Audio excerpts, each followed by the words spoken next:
Hey, I'm Duke on Twitch. If you want to support the channel and greensunzenith.com, you can find my Patreon, merch store, and singles store where you can buy singles through TCG Player or Card Hoarder in the video description. If you want to get in contact, you can also find all that info in the description below for things like donation deck lists or just wanting to reach out. Alright, let's get right into it. Hey team, welcome back to Duke on Twitch. Let me quickly change this up because obviously we're not playing Naya Depths. You're playing Punishing Mav. This is a donation list with a big thank you to that Maverick Joe, who wanted to see Fleetwood Dancer in Maverick, which is kind of fighting for the same slot as cards like Questing Beast, and hasn't seen too much play recently, but I think it's pretty sweet with the current dominance of Delver in the format. Having Lifelink in this deck is very good. Having Trample and Haste is obviously very effective as well. And in a deck where you do have Exalted, you could be attacking for a lot and multiple Lightning Helixing, doing a lot of damage and also getting a lot of life, which is very relevant in a format with things like Blue-Red Delver, this new Mono-White Stompy deck. So pretty keen to see how this goes. I did think on spoiler, I did think when this card was spoiled that it had flying, but obviously that's a little bit too good to add to it, so it's going to be interesting to see how this goes. This is very similar to the list that we trophied with last time. Obviously we're not playing Thalia in the main deck because of the amount of non-creature spells. It's obviously not that great with Punishing Fire. Not playing Spirit of the Labyrinth because we're playing Fable of the Mirror Breaker. So we have both Collector Ouphe and Gaddock Teeg in the main deck to have some game against combo in game one. And Scavenging Ooze was also surprisingly good. Endurance has kind of taken the slot away from Scavenging Ooze, but in a deck like Maverick where you have a bunch of creatures to eat, and it's just great as a recurring graveyard hate, it's been pretty nice. So pretty keen to see how that goes. The only thing I did do was actually drop the Once Upon a Times in this list, added in another Mana Dork, and then 2 more slots for, 3 more slots for the mums, taking out the Sylvan Safekeeper and adding in the Scrib Ranger, just because I wanted more ways to be able to protect something like Fleetwood Dancer. It's going to be nice to see how that goes. Yeah, that's pretty much it. Been a big fan of Punishing recently. It's been doing really well. Obviously, blast effects are very well positioned, and the recursion of Punishing Fire is quite nice. So pretty keen to see how this unfolds. A big thank you to Joe, and to the wider group of support through Patreon that I receive. A huge thank you. It really means a lot. Playing a Legacy League with Dance and Maverick. Alright. Hope you're all doing well. We do want to go to gameplay, and then I need to sort out my my screen situation because it's hard to do that in this mode. I think that's it. Ooh, who doesn't love some Friday Night Magic? Now, Proto BG, I believe, is XJ Cloud, and I believe John has been playing a bunch of Mono White Stompy, which you can obviously see is doing quite well. Luanil as well. Jason Murray has been playing the deck, so it has definitely taken the format by storm. Just kind of cool to see. The card's been out in paper for a while, but obviously with not too much coverage, the deck hasn't really had kind of a creator, I guess, until it came online. But yeah, I mean, in its first week, the deck had 3 finishes in the first Legacy Challenge, coming in 1st, 2nd, and 5th, which is crazy. Crazy good. And I believe all lists had small tweaks as well. The 2 players who started off, I believe, were partners in testing, so they might be very similar, but yeah, really good to see the deck performing. Hey, 10 Arms, welcome. Day went pretty well. Obviously a Friday, so just had work, went to gym, and then got a pretty open weekend. Have a few social events, but other than that, it's gonna be good to catch up on some work. Hopefully do some writing as well, which I've been wanting to do for ages. Put something together for those wanting to play Green Sun Zenith at Eternal Weekend. Just yeah, jam some leagues. See how it goes. I I was listening to the Everyday Eternal podcast that came out recently, and Callum was talking about playing mono white Stompy, and he said that like last week he went through like 15 to 20 leagues, and I was like, I don't know how you can do that. You know, I go through maybe 2, maybe 3 leagues a week, and I don't have time for those 3. I don't know where you can find the time for 15 to 20, but I guess if you have like lunch breaks or like maybe evenings, and like, you know, just kind of do one in the background, or if you are on a faster deck, like I know the mono white version that he was playing was quite aggressive. You can obviously get through leagues pretty quickly, but yeah, it's interesting to see how some people play leagues. I don't think I've ever done a league where I haven't just finished it in the same sitting where I signed up. I know that some people go away and yeah, maybe play the league over a week, but yeah, really interesting to see that. All right, we're on the play. Let's fix this up. This can come out to here. This can come up. Why is that off?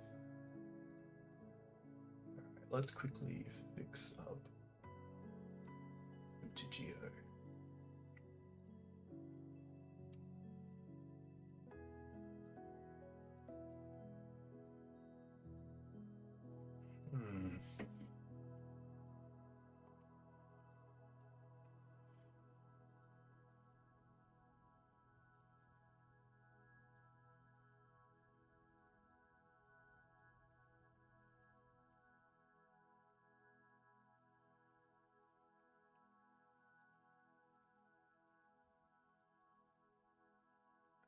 So close.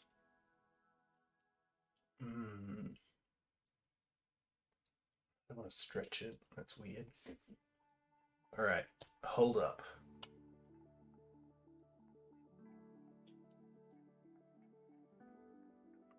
What do you think about this keep, chat? Would you keep this?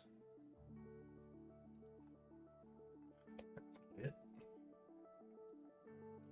And why? That's the big question. Also, if you're watching on YouTube, definitely let me know in the comments. Would you keep this and why? In the blind. All right, display capture. This one.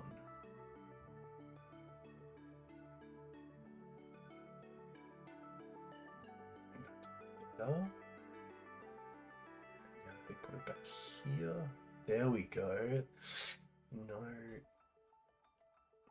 Come on. Apologies, team.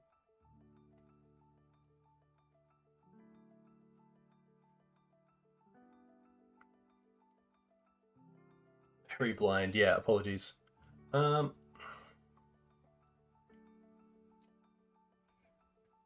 right, we'll see how this goes, then I'll fix it up after.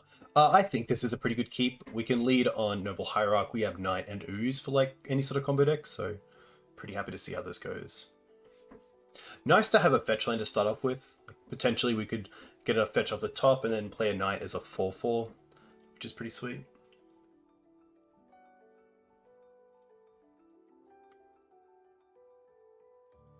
But definitely on the fair side of things.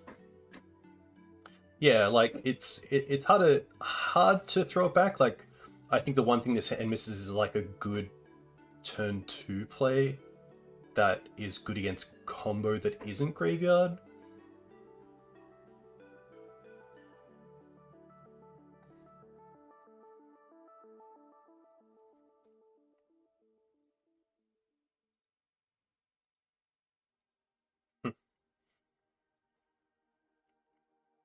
Most likely lands here, so we're looking pretty good. Mum. Okay, that means we get a free mum here. Cradle. Knight. Okay. Well, that's pretty good. There we go. Look at that. Okay, now we're back.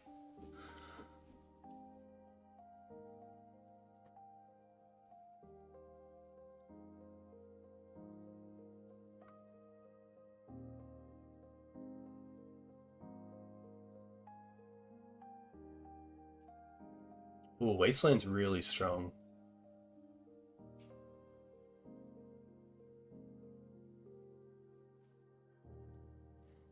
Hmm. So they currently have green mana open through the Mox Diamond.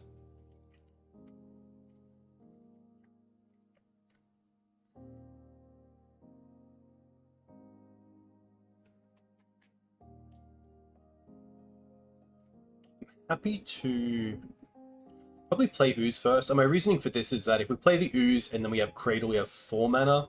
Just in case they go like Wasteland, if we go Wasteland and Saga and they crop it for a Wasteland and hit our Cradle. But I think they'd probably just go and get something else. I guess I'd get Wasteland because of the Knight being an online Wasteland as well, but I don't think it really matters having 4 or 3 mana here. But they did just 6 as well. Okay, wow. In that case, I'm probably happy here just to...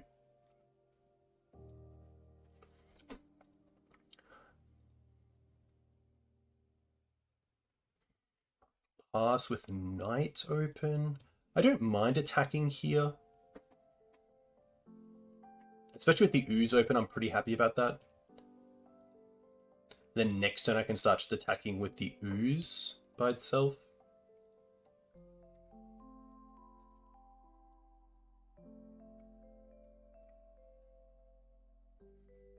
The only downside of attacking is that if they have a Wasteland for the Savannah, then we don't get any sort of value off it, but it is nice to put some sort of pressure on them, especially before they get an Endurance, if they do play an Endurance version. So this is fine, because we get to eat all of these. This could be a play for Tabernacle.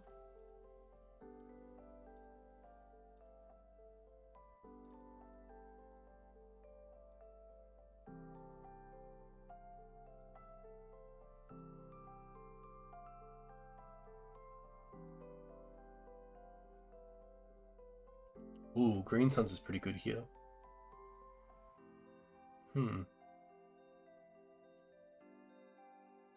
So Green Suns probably either gets Knight of Autumn or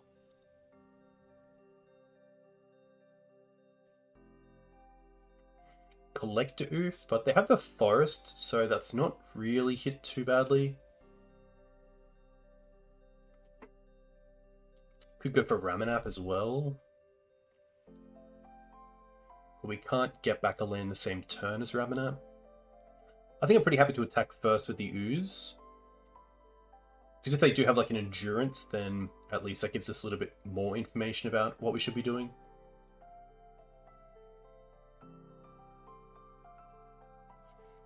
Because if they Endurance here, we can just go and get Knight of Autumn and take out the Sylvan Library to put them down to just 2 cards next turn.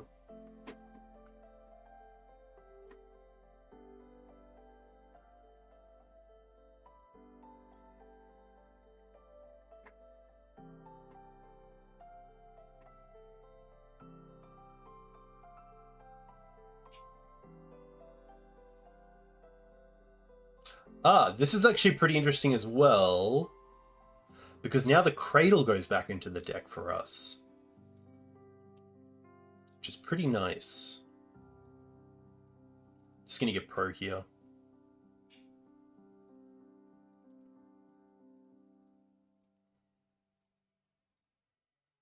That's actually really nice. So let's go Savannah, sack, go and get the Cradle, and then I think I still just want to get Knight of Autumn here. Yeah, I'm going to go for 4, but it doesn't really matter here. I think just taking them off this library is just a little bit too good.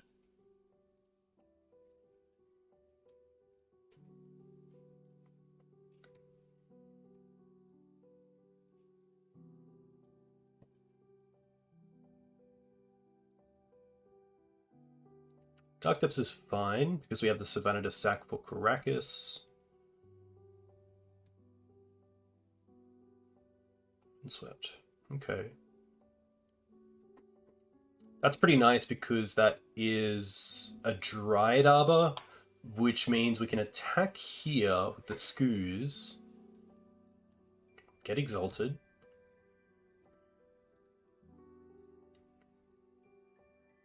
They block. Before damage, we can sack this. Dryad Arbor. My only thought here is if their last card is Crop Rotation, they could float green, Crop, Wasteland, Caracas, and then still have 2 mana available with Dark Depths. That's the only line that actually beats us here. Because what I want to do is sack this Dryad Arbor and get... I still think that's fine. I guess I could also get Wasteland. I could see what they go for. Yeah. I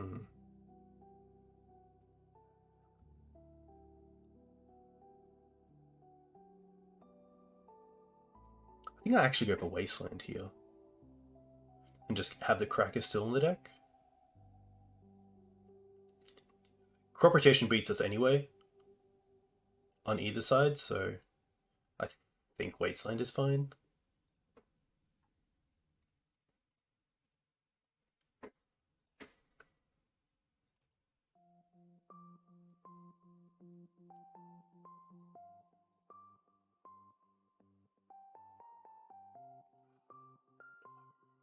Ah, they're going to go for it. So we allow this, and then they keep one, and then we Wasteland this one.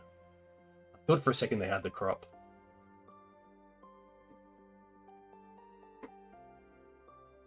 Huh. That would have been pretty scary. Not gonna lie. Alright. Not too bad with boarding here. 2 surgical and 2 force. That's really all I want. What don't I like? The Teeg doesn't really do anything. The Ouphe is interesting. The Punishing Fires I don't mind taking out. The Fables are kind of nice. The Mums are definitely less relevant due to Blast Zone. I don't mind the extra path as well if they try to go like for a turbo build. Or if they have just endurance, of course. I also assume they go for their basic forest pretty early on, so path is kind of just a better source to plowshares most of the time in the matchup.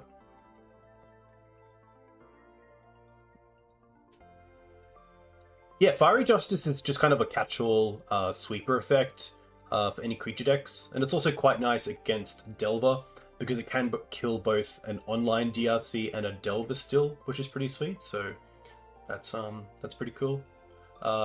It's also kind of cool because you can Fiery Justice your opponent and then get back a Punishing Fire from the graveyard if you have another red source. But yeah, it's just nice as kind of a catch-all, especially against a deck like Elves, which can be a bit of an issue if you don't have a kind of big hand, but that can be tough.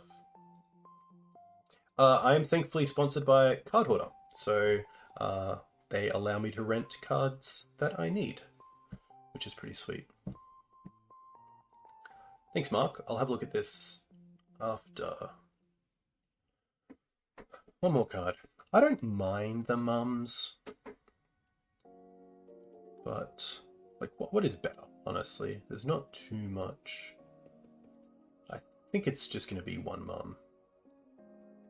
It's kind of been nice to have. The Force of Figures are massive, especially against the Saga builds.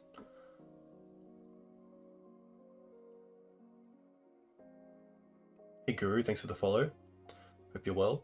It's a pretty fantastic hand. If they have an opening of Elvish Reclaimer, we have Source Plowshares. If they have some sort of broken start with like Sylvan Library and Mox Diamond or Urza's Saga, we're in a pretty good spot.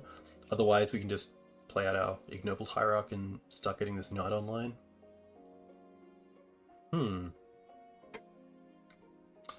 I don't think it matters here, but I will play out the Noble. The double white is nice in case they take us off the savannah, but... Too kind, 10 arms. I'm a big fan of originals. I do like the retro, but yeah, it's tough to give up. Punishing Fire. Okay.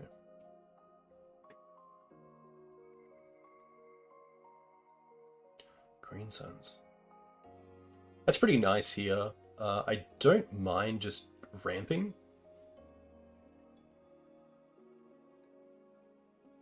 What I really want to do is get this Knight or Endurance into play without having to just throw it away.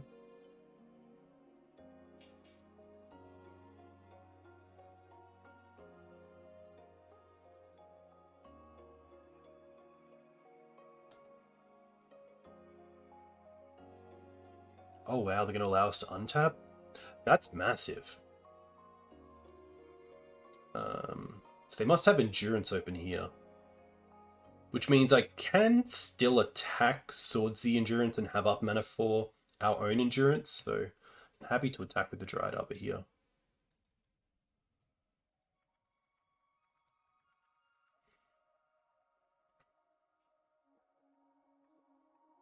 So they're going to try to return this.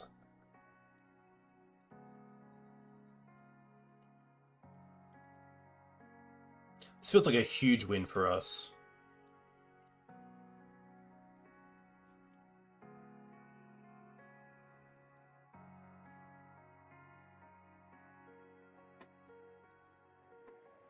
Very nice. Now I feel like we're in a great position. So they must have kept the hand off the back of Punishing Fire and Grove. Go for the Dryad Arbor. Okay. We do just get to untap here and then just force a Vigor trade with the Sylvan Library, which is really nice.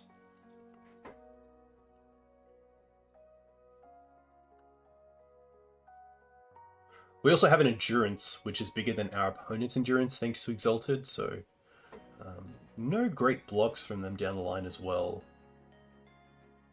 And we do have an option here of either Knight or Force, and I think just allowing them to draw extra cards with the Sylvan Library is not where I want to be. So I'm happy just to do a 1-for-1 trade here. Just keep that pressure going of the Endurance.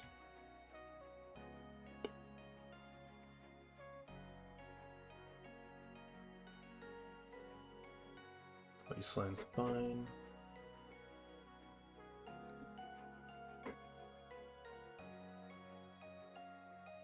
Okay, so we can Green Suns for 3.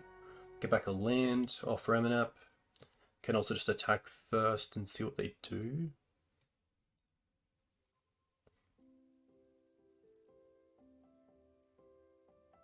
And honestly here I'm pretty happy just to...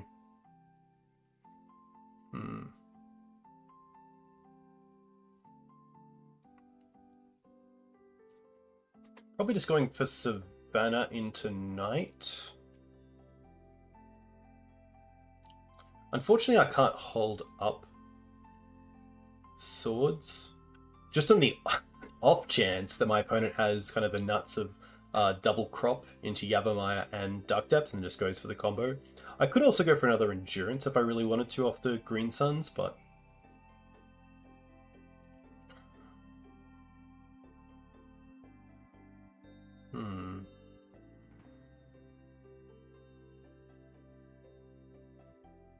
I think I'm happy to put my opponent on, like, if they have double crop, they have double crop.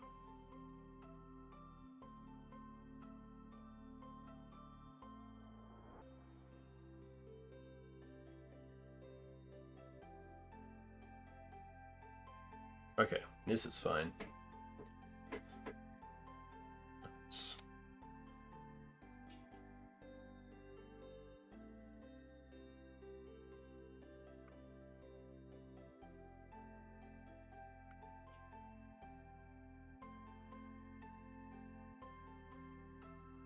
Oh, is this Boo? Interesting. Okay. Unfortunately for them, they do lose it because even if they tick up on Boo here, they might attack. They probably do because they know we have an answer in Caracas. They don't. Interesting. Yeah, so now we get to go... Oh, is it actually... I could go Fleetwood, but I think that's just a little bit too greedy. So let's go Swords on Endurance. Sack this for Caracas. Caracas this. Attack Boo for 4 with Endurance thanks to Exalted. Or even 5.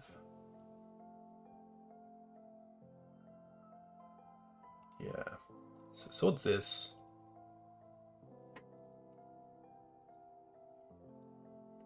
Sack this. Go and get Caracas. Caracas this.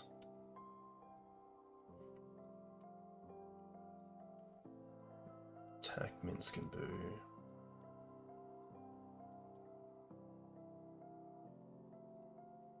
Play Noble. And pass back. Pretty good turn.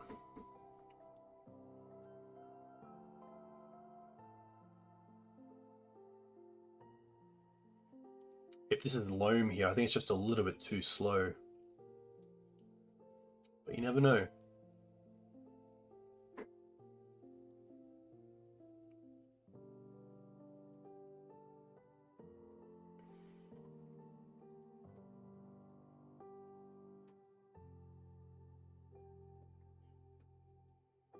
Oh, Panda, I love that, yeah.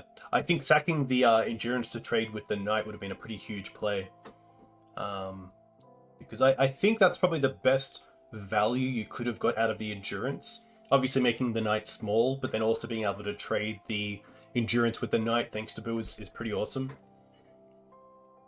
Because obviously Knight is just a fantastic creature against lands-based strategies. Ooh! We're doing it!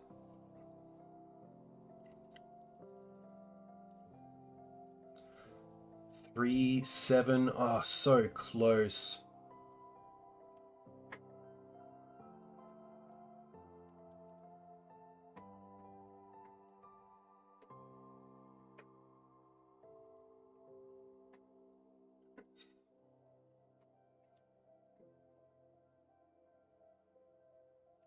That one's for you, Joe.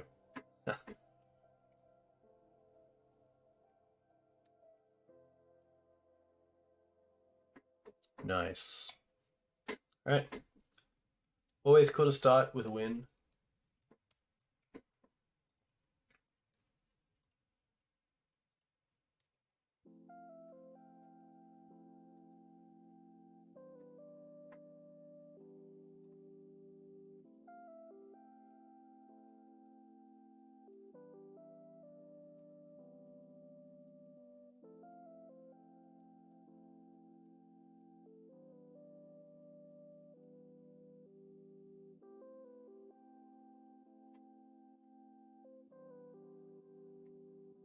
Yeah, definitely a tough matchup for lands. I really feel like they need to have a very quick start, either with Mox Diamond Library and then draw into something like Tab early on can be very hard for us to be able to develop our mana. Also, Port sometimes is just better than Wasteland. So a lot of the versions without Port are a little bit worse against Mav. But I mean, to be fair, we had turn 2 Knights on both games, which is very hard for them to deal with. Especially when they had Punishing Fire, but our Knights were at least 3/3s. And then obviously having some other various ways to deal with Punishing Fire through things like Endurance is pretty tough. But a really fun match. Like, I think if I could only have 2 decks, Maverick and Lands would probably be nearly 2 of them. Huh.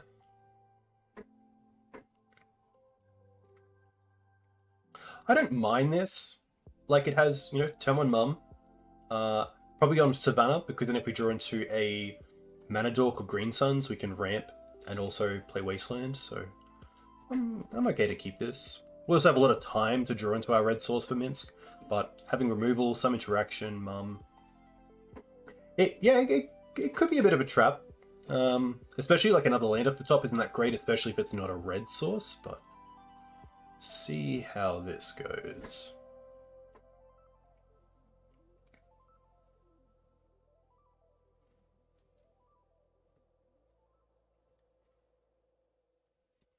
I guess the issue with this hand is that there isn't too much of a clock, and that's what Maverick traditionally needs to rely on to close out games, especially before some of the other mid-range decks just get more value, or the combo decks just go off.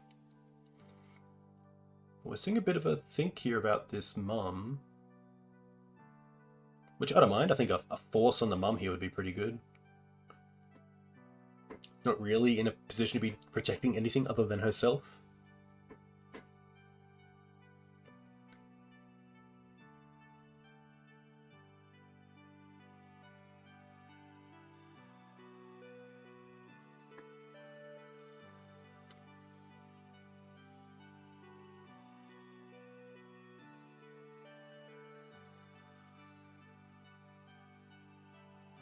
I do like, there is a Inside the Decktech from the early 2010s, and it's around Maverick. And Todd Anderson describes Mother of Runes as a 5-mana planeswalker. You can, like, tap to give unblockable, tap to deal 1 damage, tap to protect something, of course, or, like, make your opponent discard a removal spell. You can tap to fog, of course, because you can like block and then give pro. And there was one more. Deal a damage, unblockable, fog, protect. I'll get there. One day I'll learn all the tricks of Mum.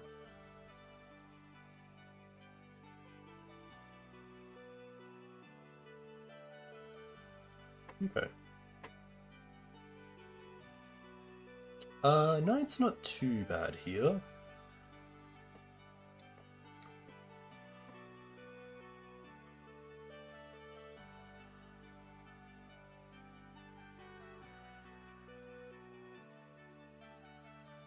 It's pretty interesting.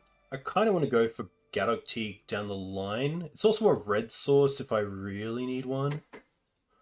I kind of like just playing out the knight here. And then just keeping the green suns for something else. Haha, Equinox. Yeah, I sadly can't play it on stream because then I'll get striked on YouTube, but I can set it up in a way that it does work like that. Yeah. Alright.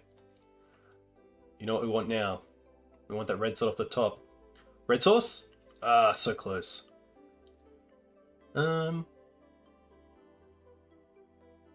I think in this case I just want a green suns for Gaddock Teeg, potentially.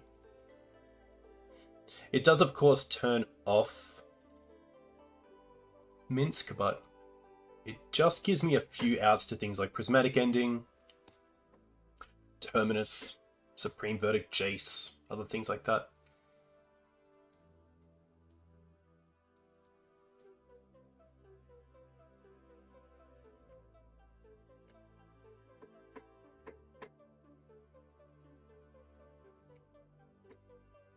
Okay. Yeah, you can set up 2 tracks where it doesn't capture the sound you run for both, which is really nice. So the Naya Depth decks run Mox Diamonds, and you don't usually see Exploration. Because you're not running things like Life in the Loam, you don't have a great way of continually dropping more than 1 land a turn. And the Mox Diamonds do allow you to get a little bit ahead of curve, which allows you as a pretty fair deck in the whole scheme of things to actually, yeah, kind of be unfair in a way that you can cast your spells a turn earlier than usual. Mox Diamonds also cool because it does help with color fixing, it turns on your Elvish Reclaimers and Knights a little bit earlier to be bigger than Lightning Bolt effects. You can get back those lands with Ramanap, so the card disadvantage is only there for a little bit of time. And yeah, a few other things. Wow. That's interesting. Kill to Fairy. Play Mum? Play Bird.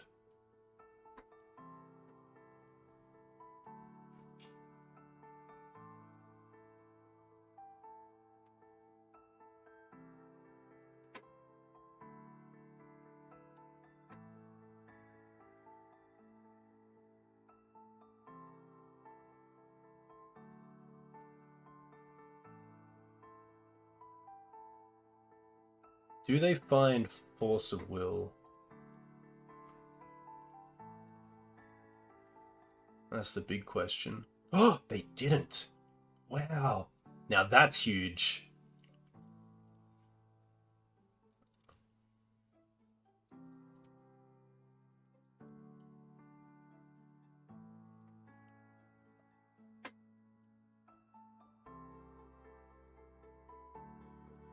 Poor Jace.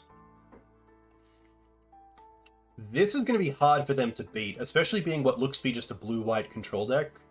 Prismatic Ending seems to be off the table.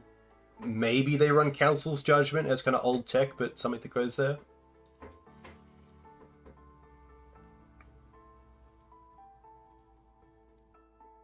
But yeah, Enigma, you'll usually see exploration in the dedicated lands decks. You might see it in some builds with things like Dryad the Elysian Grove, and decks that want to go wide that way.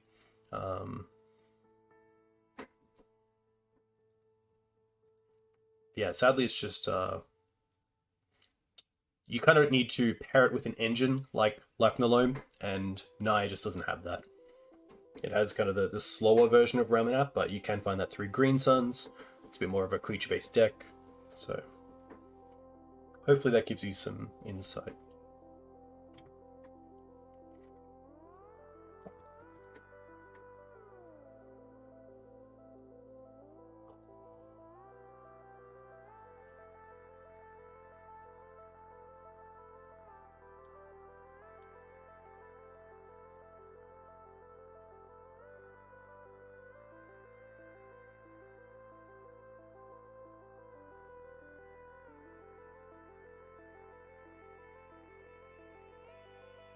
Yeah, they could be playing Mentor. They could be playing both, to be fair. We've only seen some pretty just stock cards so far. The Jaces make me think they're probably running Mentor, but that's only a guess. To be fair, it would be cool if they're running St. Catherine. That card is a very good threat, and pretty hard for me to beat outside of Source to Plowshares.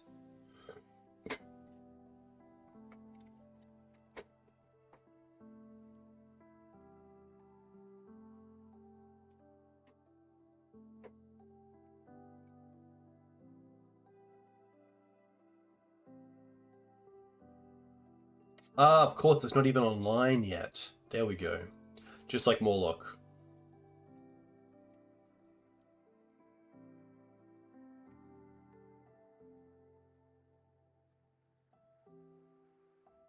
Hey Jerry, welcome.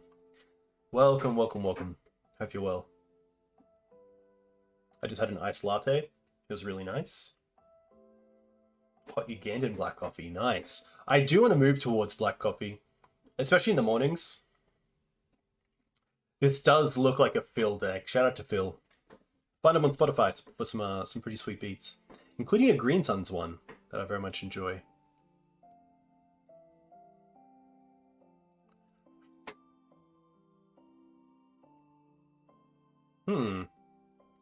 I think I'm just going to go all in on the Boo here.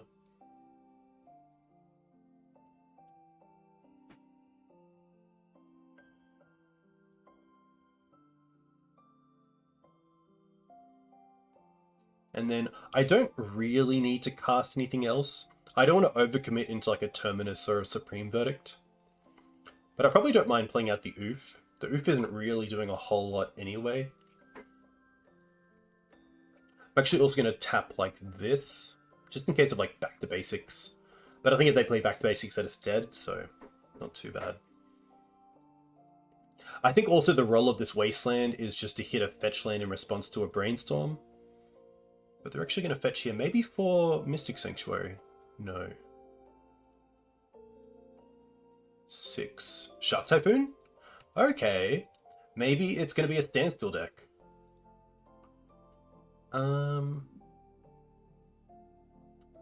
Do I even care about this? I don't think so. Because it can't kill the Minsk. And I don't really want them gaining life. We're so close to just killing them.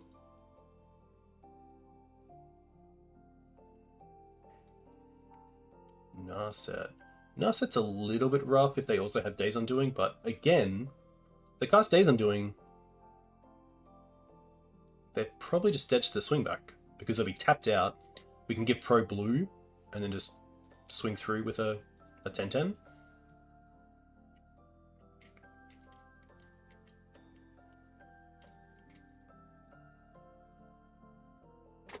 I think one level up I definitely had with Magic, and one that I'm still working on, is not just casting cards because you can, like really thinking about like why you're casting it and what happens if you don't.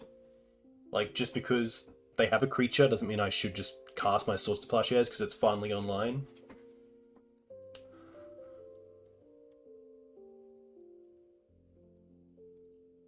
Huh.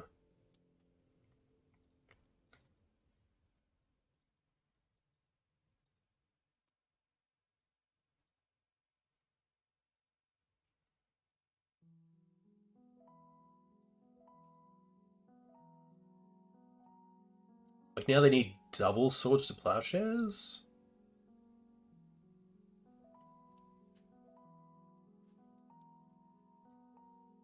Ooh.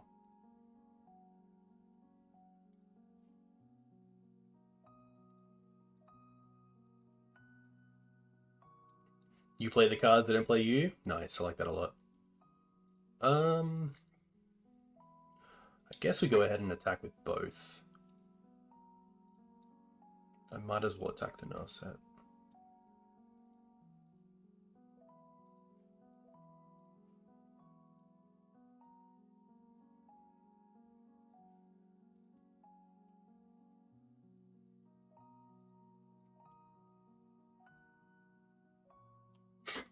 Weird game. Pretty weird game.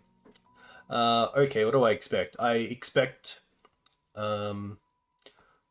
I like the Mountain here because of Back to Basics, and also something like Ruination. And I obviously like these, and the Choke. That's probably enough. I think the Ramanap can come out, A Knight can come out, the Collector Ouphe can come out. I don't mind the Ooze. I don't mind going down on a Mana Dork either, just because of sweeper effects. The endings I could also see coming out. Like it's really only hitting Planeswalkers, but we already have Reach and Punishing Fire and also the Pyroblast effects, so could see that being cut. I don't want to cut down on actual threats too much. I think this is pretty good. I don't think we need the Surgicals. Force of Vigor is interesting, but probably not where I want to be. I think this is going to be it. The Reach of Fiery Justice is also interesting because it can hit Planeswalkers, but I think I'm happy just to maybe see a little bit more of the deck before Game 3, and if there's a Game 3, we can have a think and further sideboarding then. But I think the blasts are huge. Upside of this hand is that we just make our land drops, we play a turn 3 Fable, but that's not really where we want to be. We want to be the deck playing the 1, 2, 3 drop spells, so pretty happy to mulligan this. This is better. I'll keep this. It doesn't have red mana, which is a little bit off. And it does rely on Cradle a little bit, so let's just bottom a Pyroblast.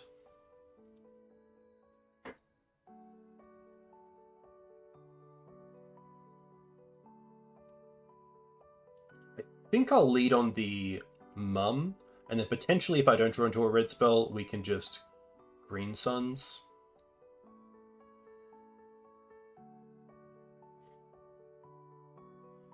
Yeah. They shuffled very quickly as well.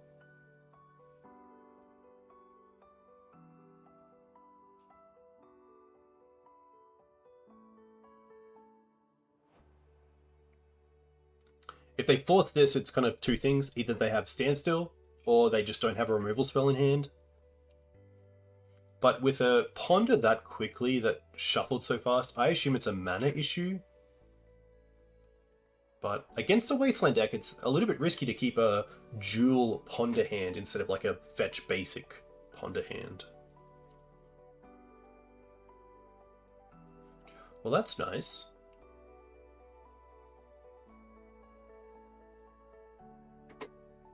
Okay. Ooh. Alright, let's start off with Mum. I don't want to show the cradle. Nice. And now I am just going to go for a Dryad Arbor.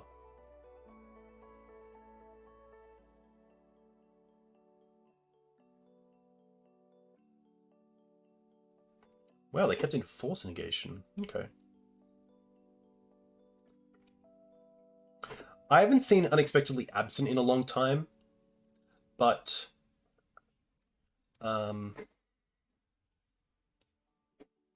Council's Judgment is still fine if you're just in two colors, but it's really hard to not go and play Prismatic Ending. And then it's like, Prismatic Ending is just so good it's hard not to play Jeskai instead of just blue-white. That's pretty nice. I think I'm happy just to blast this right now, so they don't get the extra card off it.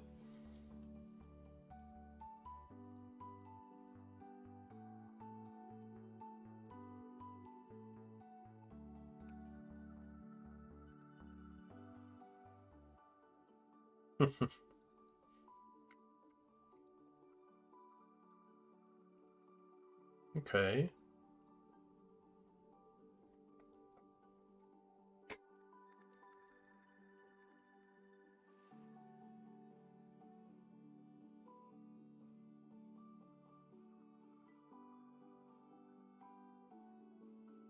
Guess we just get a Noble Hierarch because we have access to red in the mountain.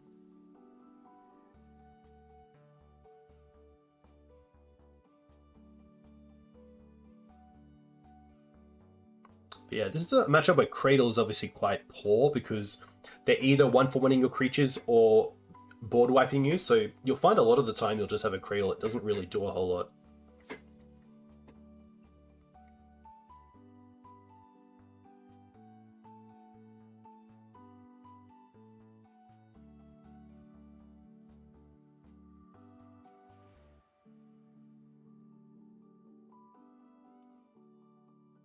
Cast this now into Fairy.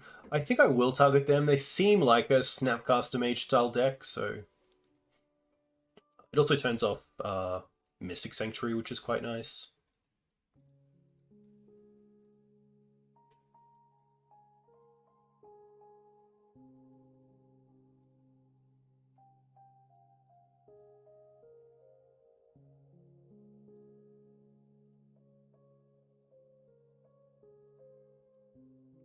Actually, I'm going to target me as well. I kind of like maybe getting this back after we shuffle.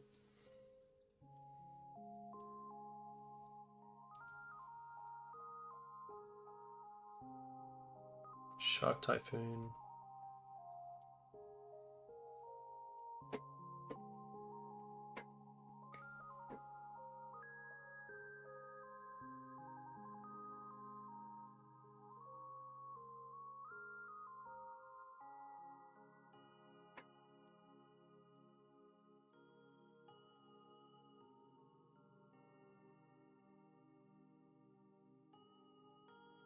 I don't mind getting Dryad Arbor here.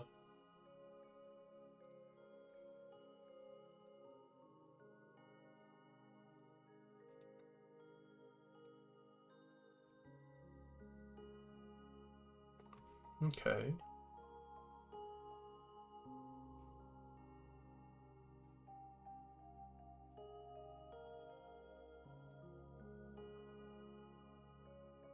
Don't mind taking them off red here. Also note, Enduranceing first, and then Wastelanding, so they can't fetch for this bulk.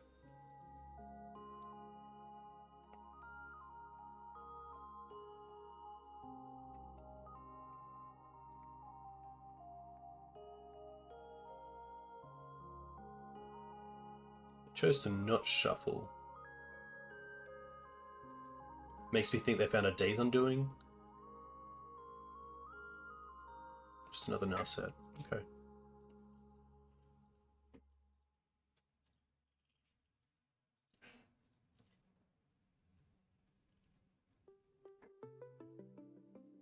Oh, that's pretty good.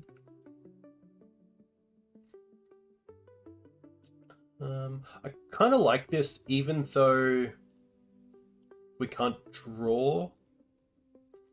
Just because we get the 2/2 Goblin Shaman.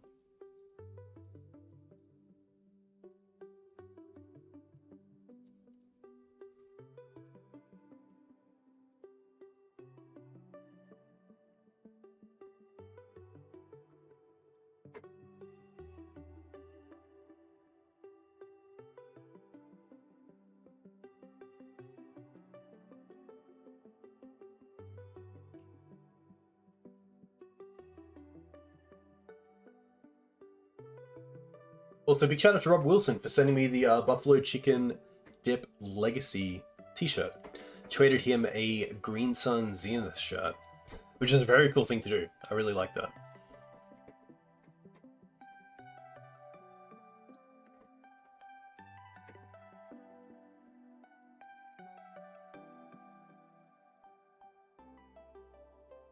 I have taken out Cradle before against any sort of blue-white decks. Because typically it is just like this, like it's not really doing a whole lot. And if you do have a lot of creatures on the board, you're probably in a winning position anyway.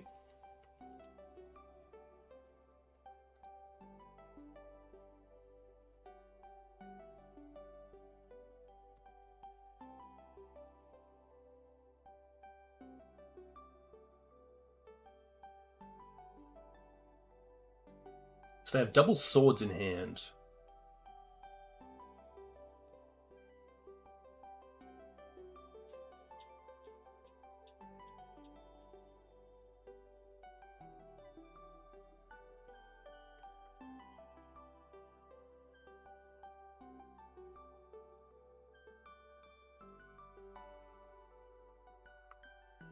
It definitely can. I think Cradle also gives Maverick a bit of unfairness in a way to like match against other FedEx, but it can sometimes just be very yuck. Doesn't do a whole lot.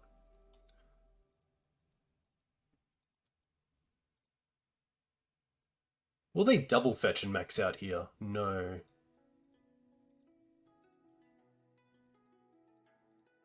They're going to go for a 3/3. I will try to swords this.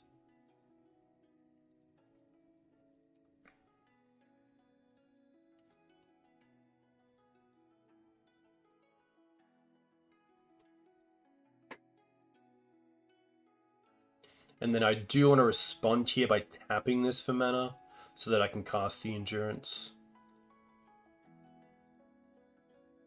I should have actually allowed the sword to resolve and just floated mana so the sword also goes back.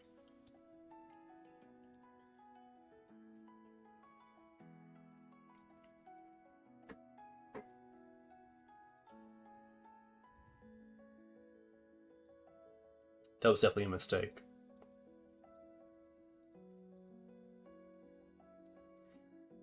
Because now something like Fetch and Mystic Sanctuary or Snapcaster becomes a lot better against this Mother of Runes. I think we also still know about one swords, so not too much we can do there. Oh wow, it untaps. I did not expect that. Oh, and Scrib Range is pretty nice. Scrib Range is shenanigans. Because now we get to give Pro.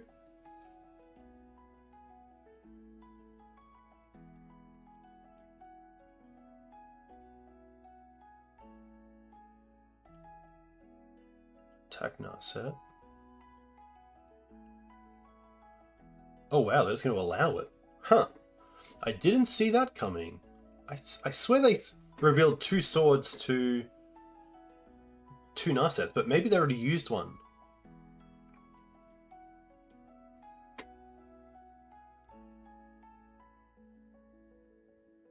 They are going to attack. This could mean that they have a sweeper, so I actually don't want to cast a Script Ranger here and, like, get them. So I'm just going to take the 2.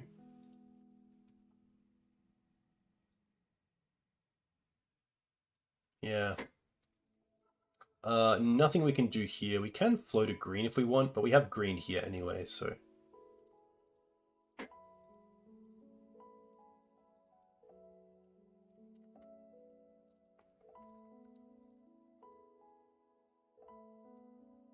Minsk? Or Wasteland? Not the greatest here. I think it might just be better for me to be able to green suns for more than I want.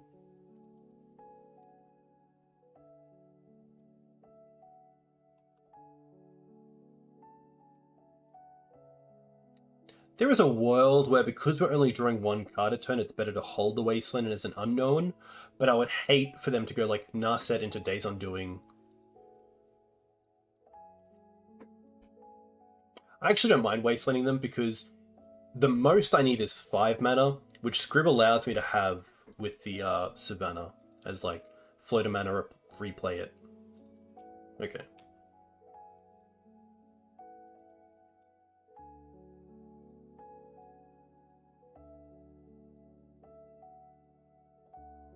Don't do what we talked about. Okay, just another swords. That's fine. Oh, that's the reason. That's the reason to keep the Wasteland. Aye, aye, aye.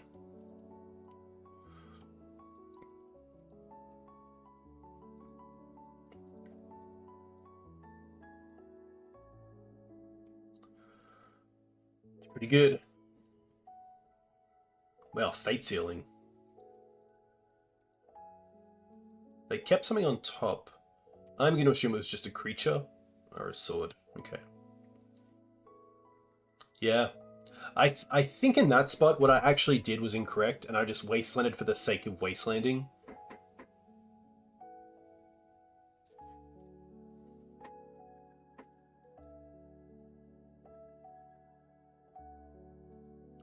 Them allowing me to have this... Oh, they actually don't know what this is.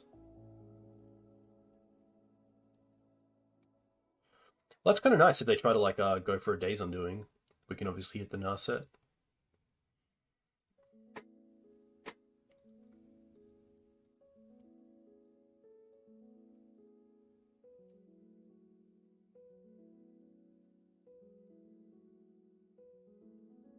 I guess there's a world where like if we Punishing Fire the Narset and they tap out for Force of Will, we then draw land off the top and then play Minsk and start attacking the Jace. They do have Swords to Plowshares, but maybe that one turn we can just take them off the Jace for a little bit. This is where I'm happy to go after the Narset.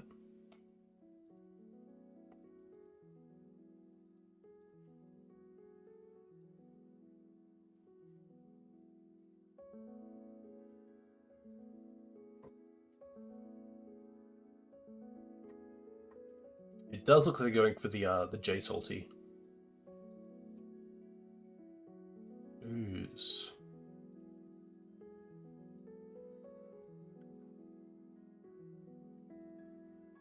I think here I'd rather just get the Teferi off the board. I could try and play the Ooze as well. Is that greedy? I guess we'll see. They have 7 cards in hand. You know what? If they use a Force on this, I'm pretty happy.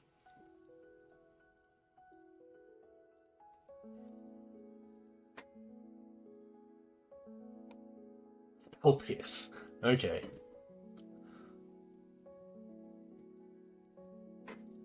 They didn't fetch in swords. Maybe they're trying to keep the swords for something else. Prismatic Envy.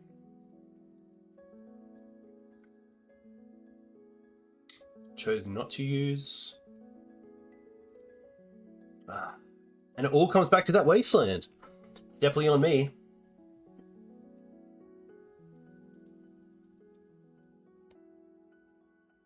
Tough.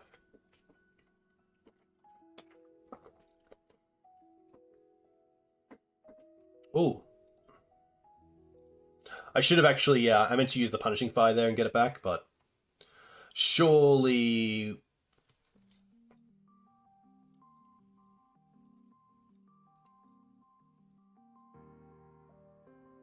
Yeah. That's really tough, because now we don't have the mana to do it again. So if they have a counter spell... Yeah, we should have got it back last turn. I just sixed and I should have thought about that.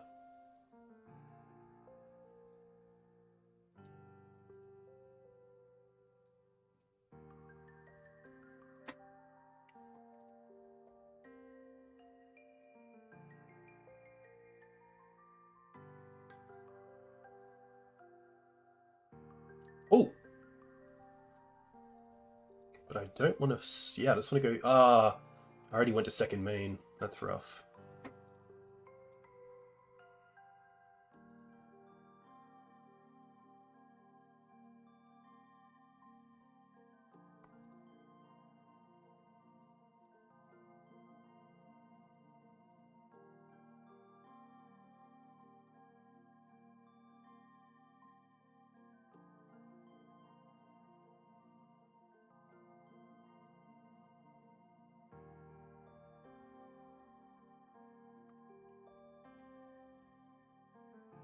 Yeah, as a fair Magic player, I've definitely lost to this more than I would wish.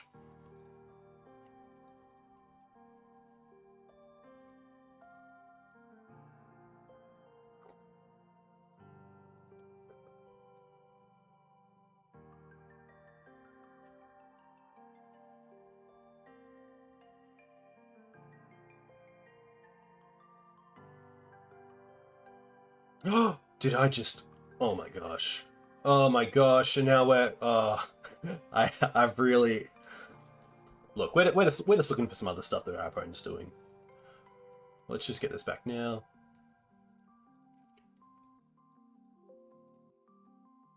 Oh, I got exiled. Did it? Did it? Oh, it's back in the deck. It's back in the deck. Apologies, apologies. Enigma, I'm not too sure. I haven't played against them, but the Initiative Stompy deck do look like they're just better, kind of fair decks. So it's going to be tough for sure. Oh my gosh, am I just sixing? Tough.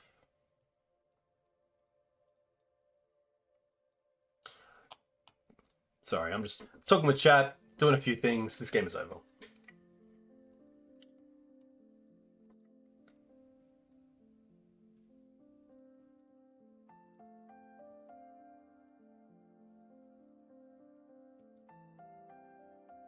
I didn't even target the boo. Oh my gosh.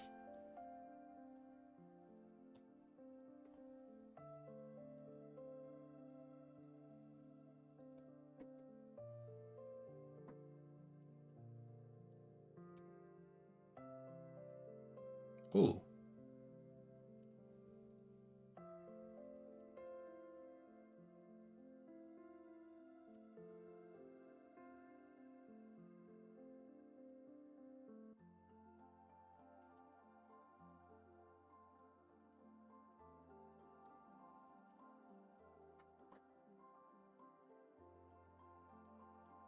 I wonder if Deafening Silence is a card. Like, I don't want to sideboard just because of the time, but I definitely want to take out Cradle. I just don't like Cradle in this matchup. The endings I don't really care about. I don't mind having another Noble, even though they have sweepers.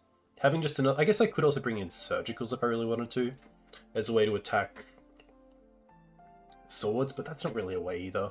I think the Fiery Justice isn't too bad, especially the way to kill like Narset, Teferi, Jace potentially. The Fables are a little bit tough though, so I might just go for the extra Knight. I might just go for the extra Prismatic.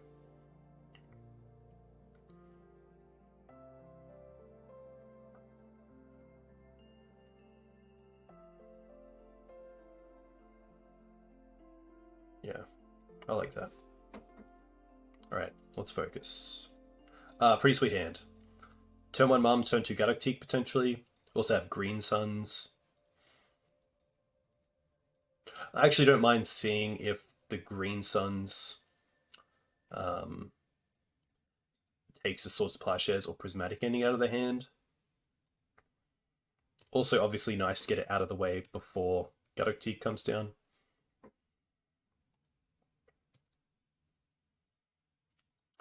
That's pretty nice.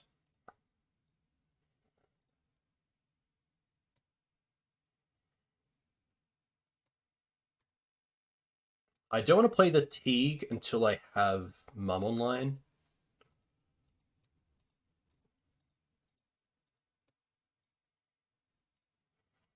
I think I'm pretty happy to hit this.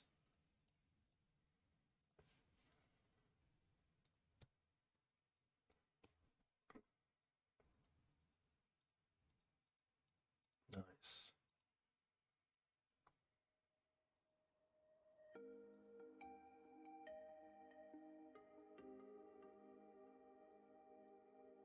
Prismatic.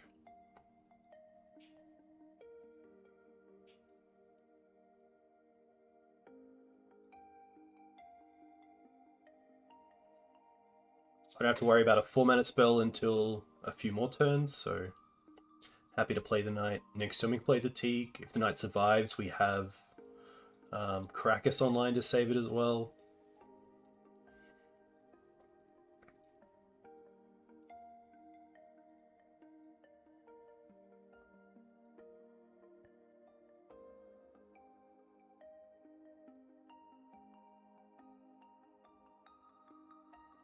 Maybe it's incorrect to hold back.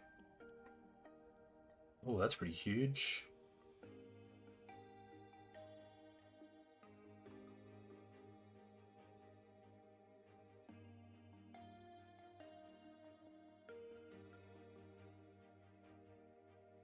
They forced that.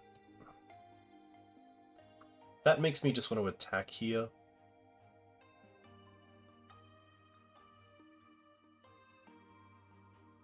Because that most likely means they have a sweeper effect. And the Knight's not doing too much anyway. I guess they need double planes for Supreme Verdict, so...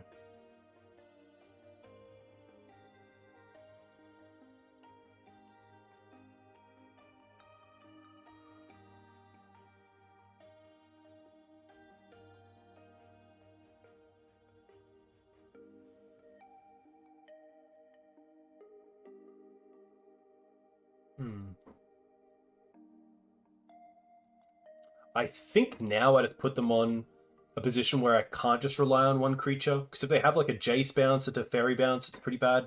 Teferi bounce isn't too bad because we have Dryad Arbor attack, but Typhoon's going to be fine.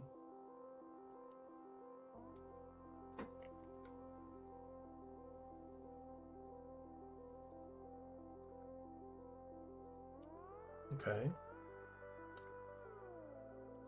This has to find Swords to Plowshares, or else we have to Wasteland ourselves and just win that way. They find Teferi, that's not good enough.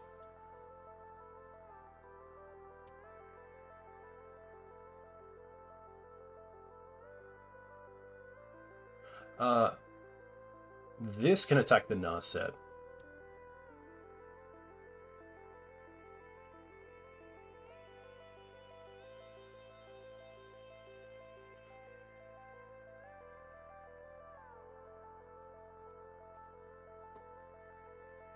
Yes! Ah, it feels good.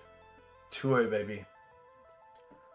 Nice. Ooh, sweaty palms. Sweaty palms. Ah! Alright. Game 3.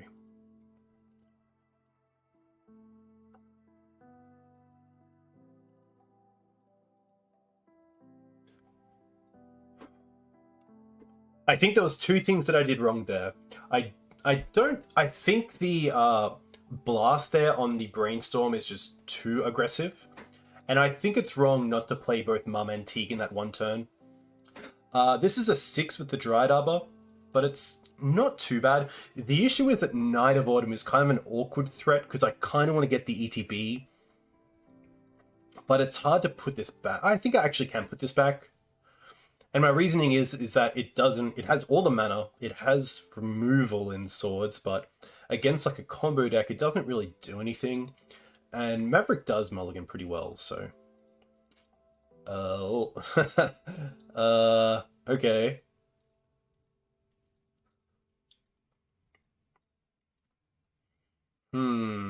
Just the forest is really hard because it means that we don't have colors. It's not a land to get back with Ramanap. Ouphe is probably the most dead card here, so I'm going to put the Ouphe back. But it is tough because Ouphe is just a turn 2 play if I lose my Green Sun's Arbor. I mean, there's a world where there's a 5 that's just a little bit better.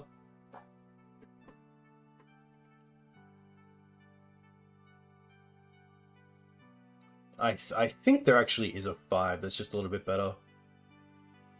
This hand is just awkward. Like, I can't really cast anything. Like, if I had Green Suns for Dryad Arbor, I can't cast any white spells without a white source. I can't cast any red spells like a Fable without a fetch land. So I think here it is just a Molder 5.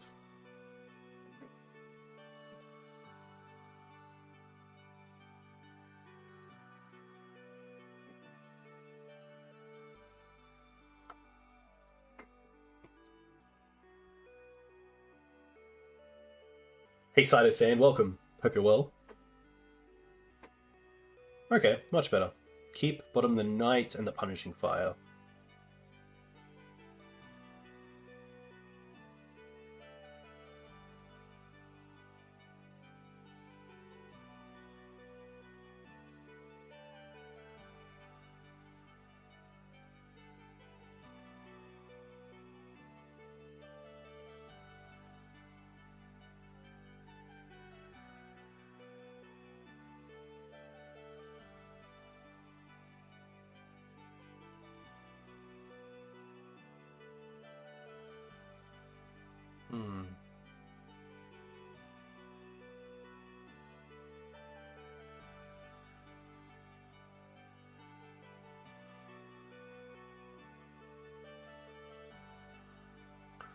Blooded Strand Pass. Interesting.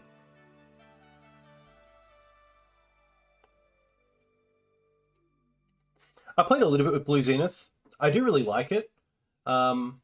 Especially like the Urion version of like 4 Strix, 4 Ice Fang. I think would be quite hard for White Stompy to get through. I guess they do have the card that gives protection from creatures, but yeah, it would be kind of cool to see. This is actually going to be Delver. I didn't expect that off the Flooded Strand, but maybe I should have. Honda without DRC is really nice here.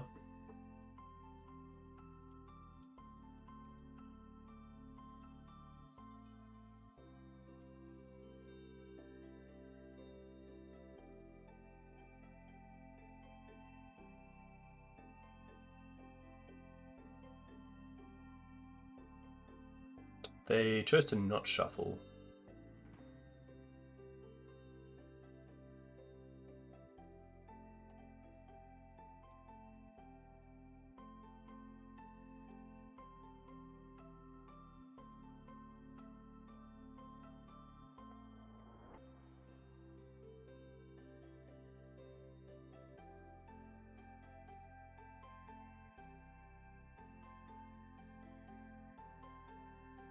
I wouldn't mind the Knight getting forced here. Just because it being a 2-2, it's open to a lot of removal. So if I can maybe get this Fleetwood Dancer down, I'd be very happy. And my opponent obviously doesn't have Days in hand.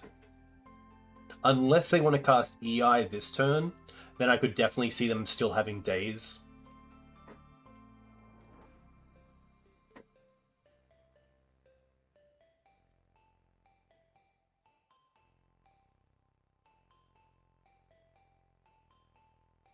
Target themselves to know when to fetch.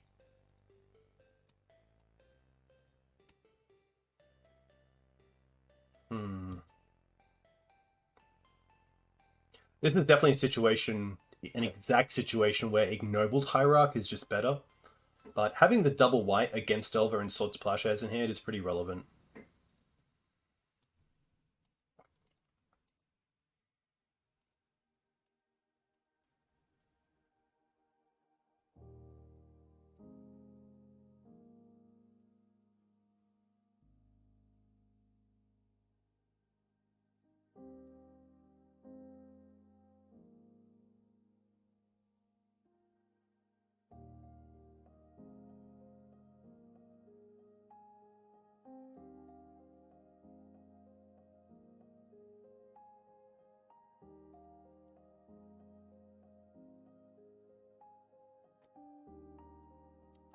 Okay.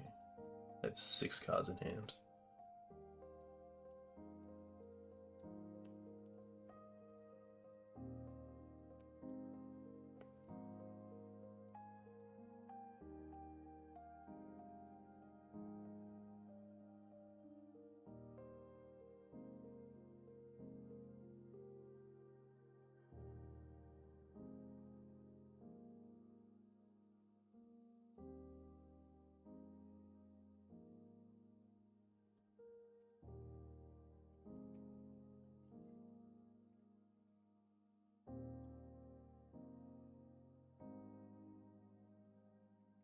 I think I could actually see this deck moving away because I'm down to 2 Punishing Fires, going down to 2 Groves, and then just having an extra fetch land in the deck.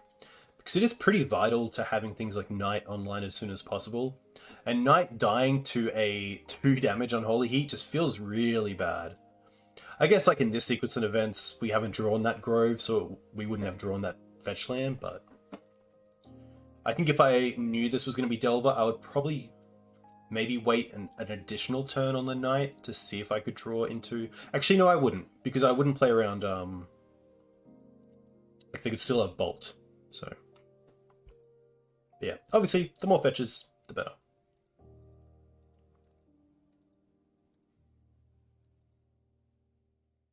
Alright, so they're going to have a Murktide here.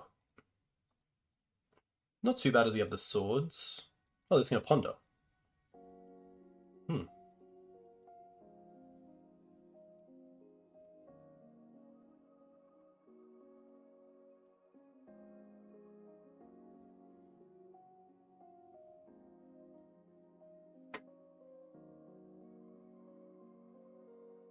No shuffle.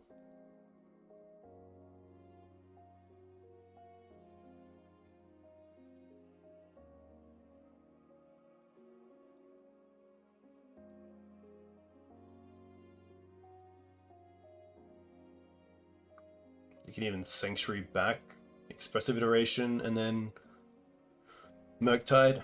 Yikes.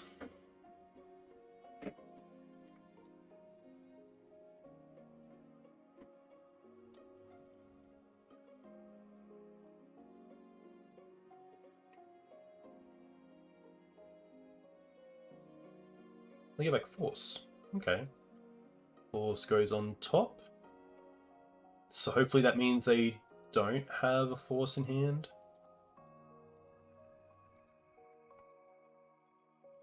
And at least if they have a Bauble to draw it, we can Swords before the Bauble trigger.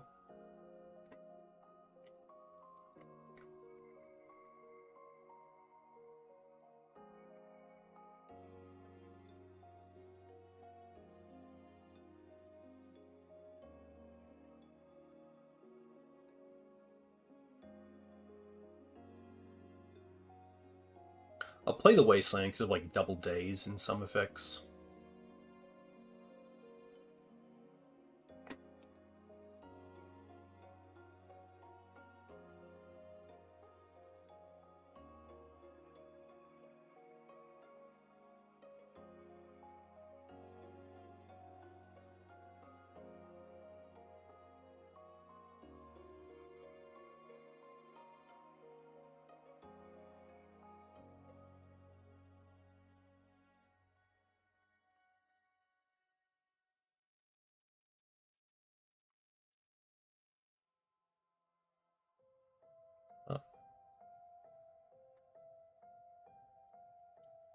Path, the Mountain, the Choke on the Play, the Blasts, and the Fiery Confluence, the Teeg, the Ouphe, the Fables, the Night of Autumn, the Minsks.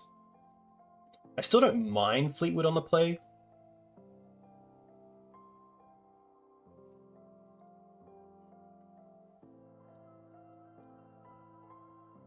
I also don't mind going down on a Knight, just to keep the mana base or the creature base a little bit lower. But having the Mountain in the deck is really nice.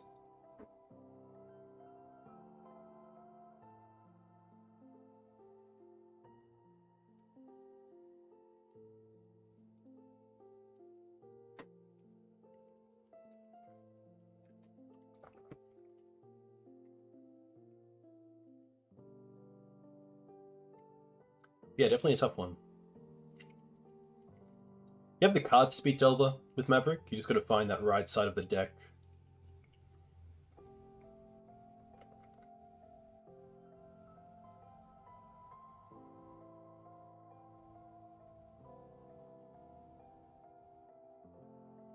Fable's interesting, but I don't think it's where I want to be. I don't mind this hand. It obviously has to draw into mana, but we should be fine with that.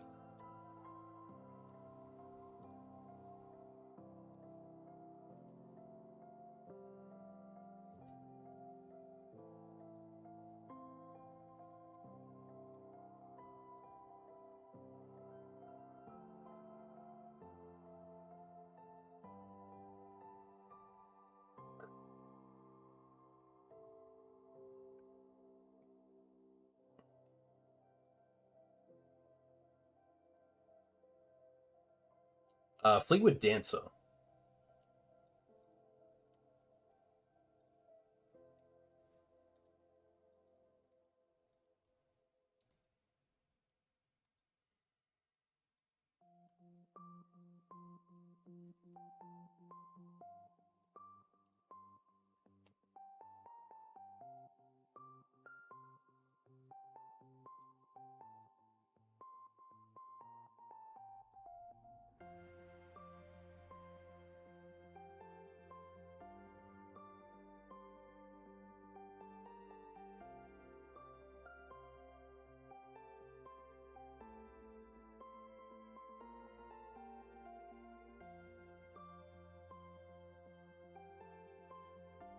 Okay.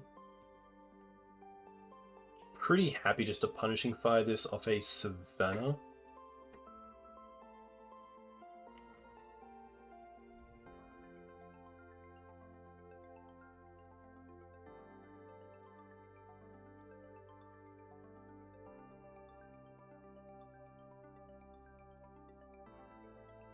Just going to go with a Endurance right now.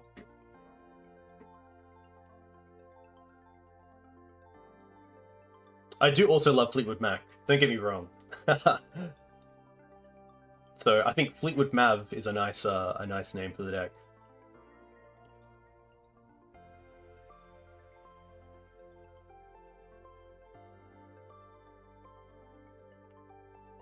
Okay, that resolving's pretty huge.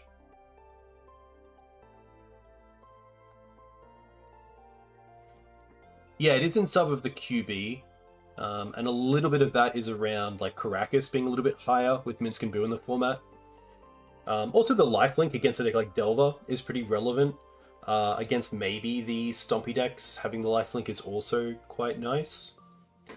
But yeah, Joe, who donated for a Punishing Mav stream, wanted to see how it would fare out. It's been pretty good in game one. In match one, it pretty much won us the game, or it closed it out a little bit faster than we would have closed it out anyway, which is pretty cool to see.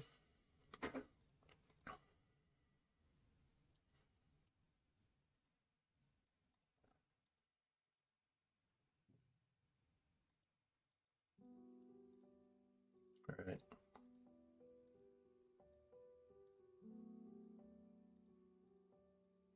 Wow, Brainstorm, but they have already fetched an iteration. Interesting.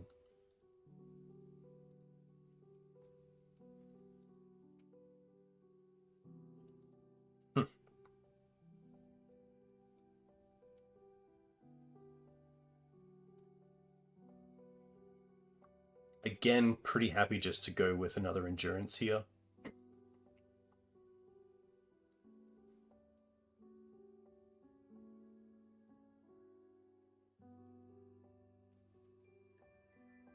Also to note, if I do get to Source to Plowshare one of their creatures, with the Taiga I can get back the Punishing Fire because they obviously gain life.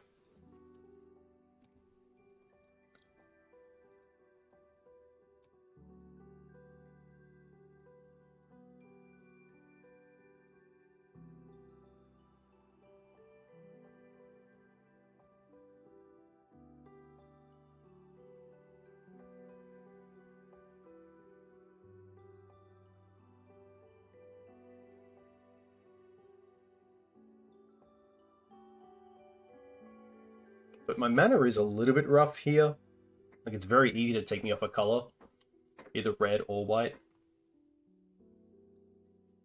But luckily they can't Murktide and also go for...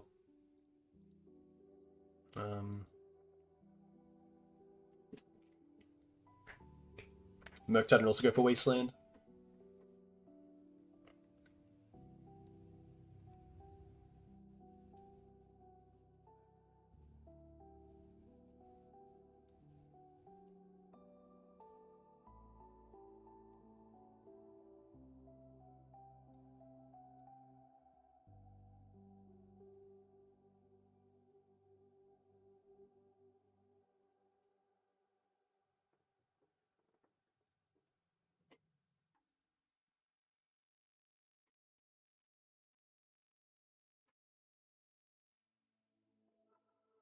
I think a stable mana base, pretty straightforward, but a stable mana base as a Maverick player against Delver is where you really want to be.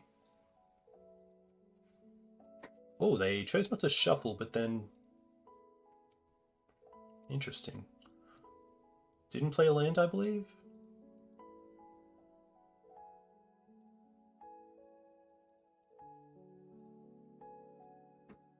One time.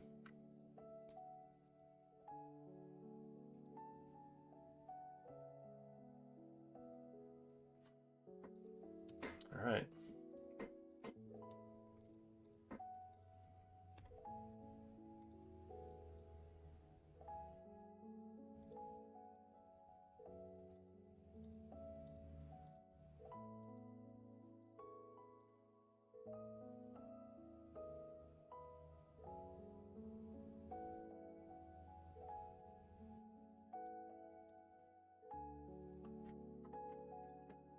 A lot of digging. I mean, turn 5 and we've only seen a Delver so far. Pretty crazy.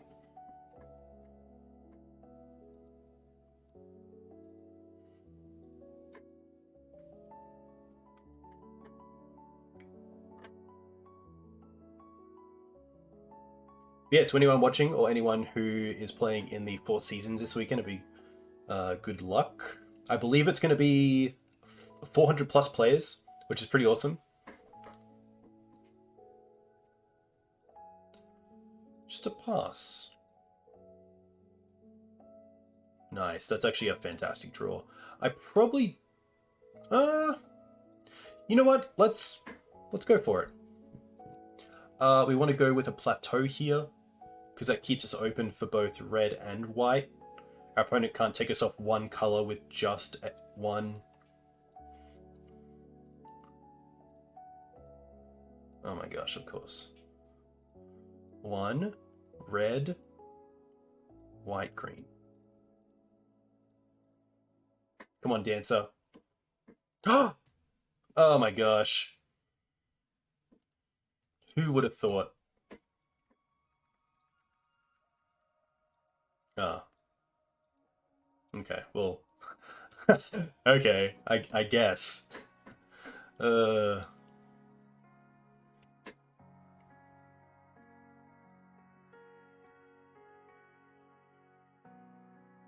big issue here is that Swordsing Murktide just gives them more mana. Sorry, more time. The Dancer did not get a dance, unfortunately.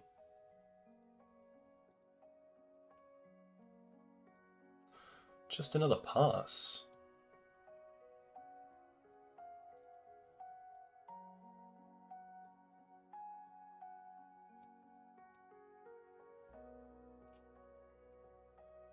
Ah, of course, Unholy Heat.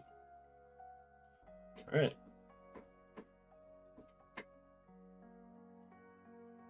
At least they didn't get back iteration.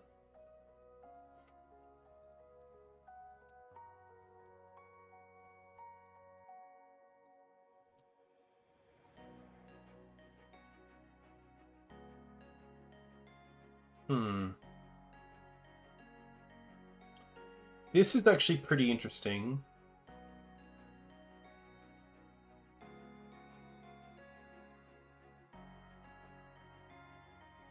I believe we're only playing 3 endurances, 3 and no one sideboard. I kind of like getting Skoos here.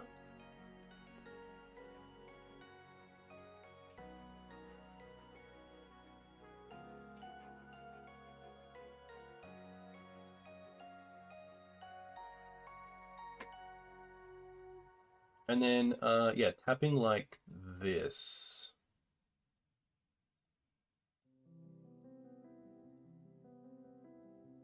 I could have Wastelanded to keep them off like Hardcast Force, but I think it's like I was also thinking of Green Suns for 3, but playing around Days.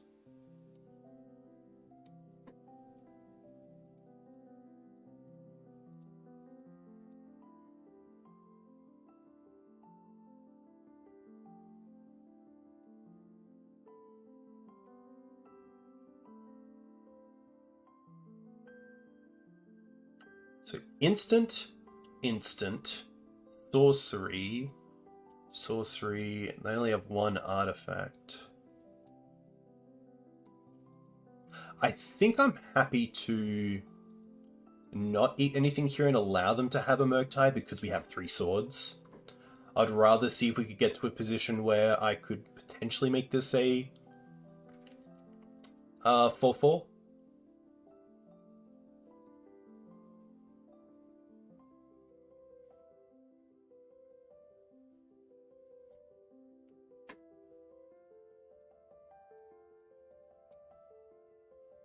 This also means that, like, here I don't want to do anything because if I swords here, they can bolt and we can eat a creature, but then it dies.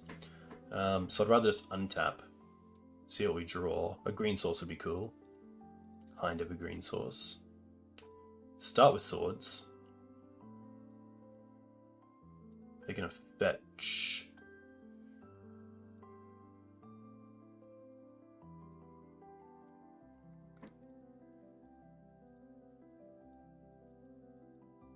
Okay. Swords.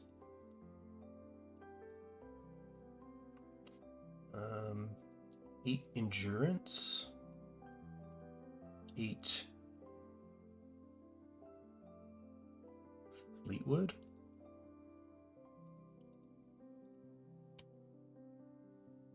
Oh, I guess I could have got back Punishing Fire.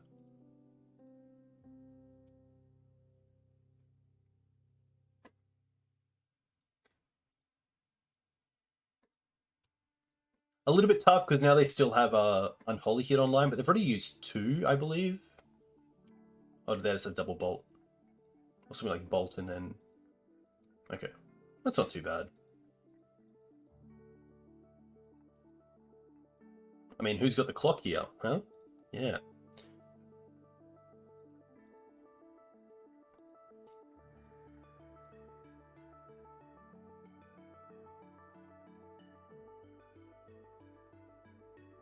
Happy to hold the Wasteland here.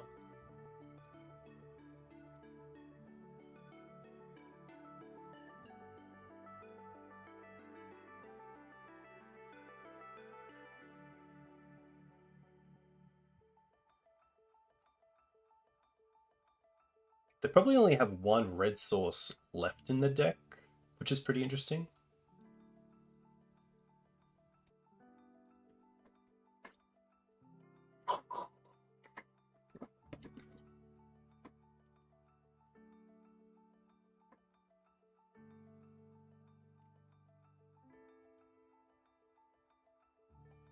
Delver's tough because it's not really a creature I want to Swords to Plowshares. It's really a creature I want to hit with Punishing Fire.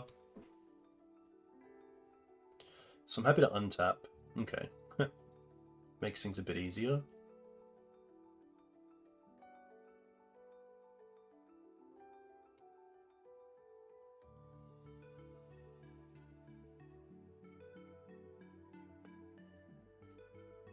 Still happy to hold the Wasteland. I think for me, the Wasteland is really to either take them off mana during my turn where I want to be able to do something, or take them off the Mystic Sanctuary potentially so they can't daze it back to their hand.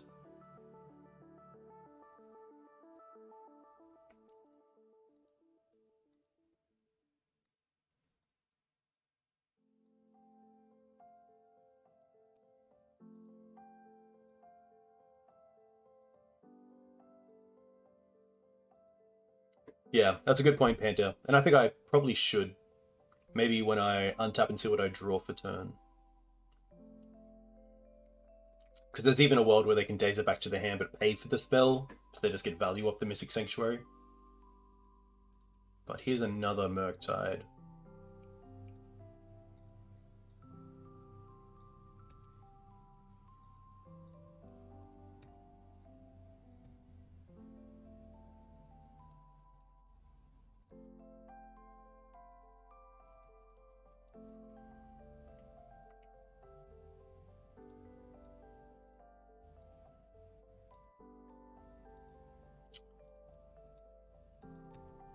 Yikes.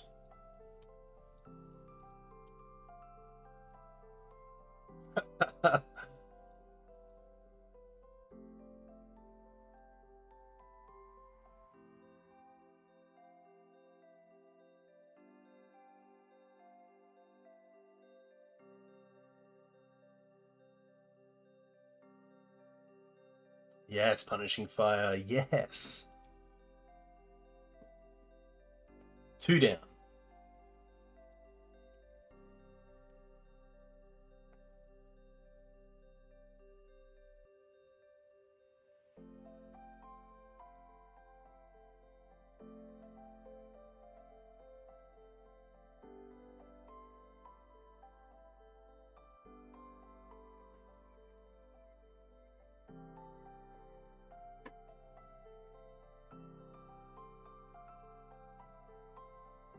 Go, go, go! uh...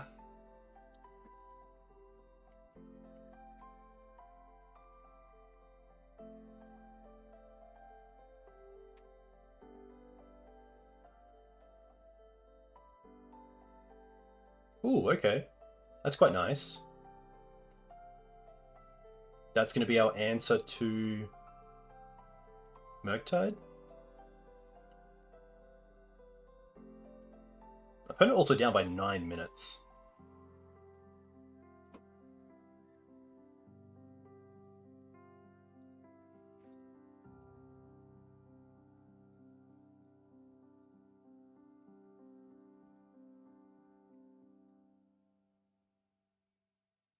Hmm.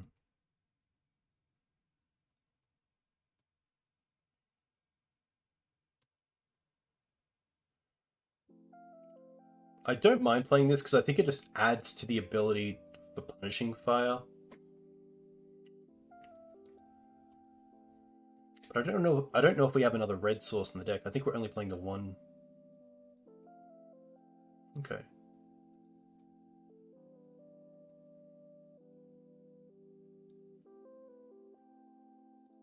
I will have a look.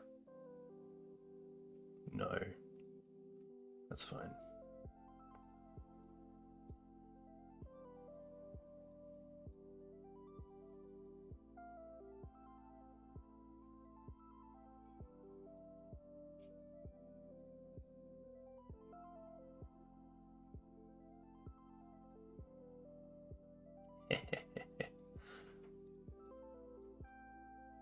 See how they scry? Do I actually care about this? That's the thing. I don't think I do. I think I'd rather just hold the blast. Wow, they're just going to concede to that? That's classic. Yeah, I think in that position, like, we can just get the Grove back and then do it all next turn. The issue is if they untap and cast another Murktide and not have the Elemental Blast there, so...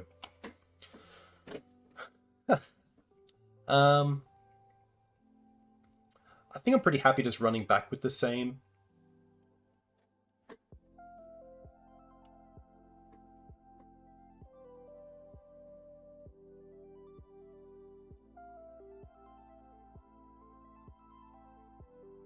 Nice. And hey, a huge thank you to you guys for coming and watching. Hope you enjoyed the content. Of course, if you're not subscribed to me on YouTube, you can find me here. You can find me at Twitter. I also have a Discord, which I need to be more active in. I really do. But yeah, hope you're all doing well. Hope you are enjoying Magic in whatever way you play it. Obviously, Legacy is a pretty sweet way to play it, but yeah. Thanks for watching.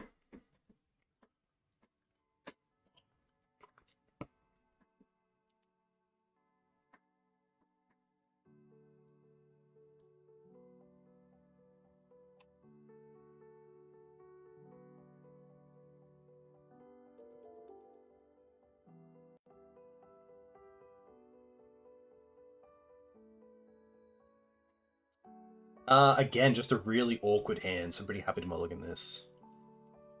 Look, a little bit better. We can bottom the Dryad Arbor and go from there, but not the greatest. It does have basics, which is nice. We can play around Blood Moon a little, Wasteland a little bit, but you know how it is.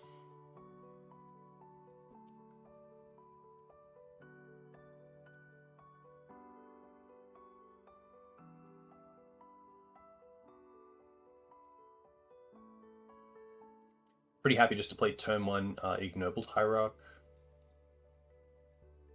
And then I really don't want to throw my only removal spell into a Daze.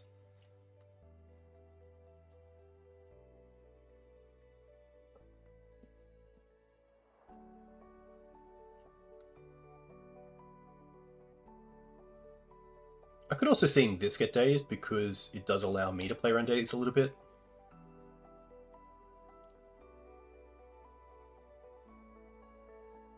Wow, they put a Bolt into the bin. Bolt in the bin makes me think they already have 1 or 2 Bolt or Unholy Heats in hand. And they're obviously looking for something else. Because Bolt is obviously incredible against us.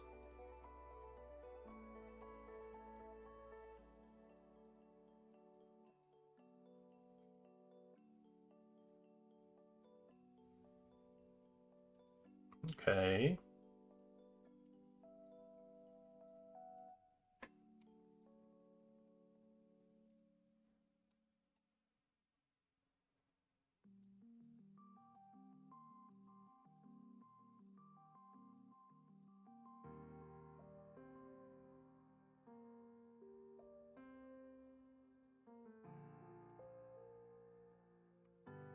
That's a great. That is a fantastic pickup.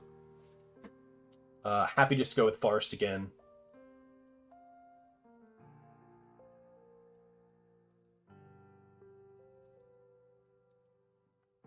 And then just maybe get this... I'm not too sure what I want with the Green Suns. I think it's just going to be a Endurance next turn, potentially. Oh, where the Hydroblasting just to get it in the bin for Murktide?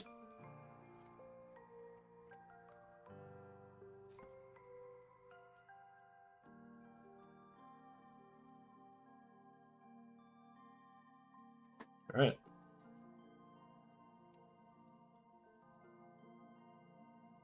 Oh.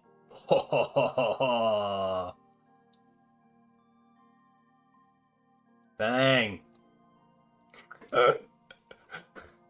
Look, sometimes it happens. Sometimes you just draw what you need. Alright, I think we're just going to go for... Maverick is easy.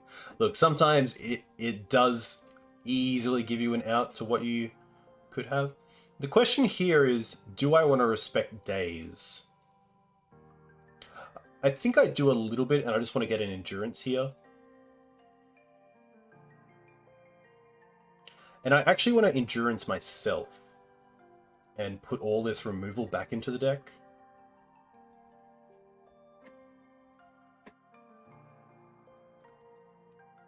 I think it was also correct to play Wasteland that turn and then Wasteland my opponent to keep them off like EI into other spells. Graph Cage is fine.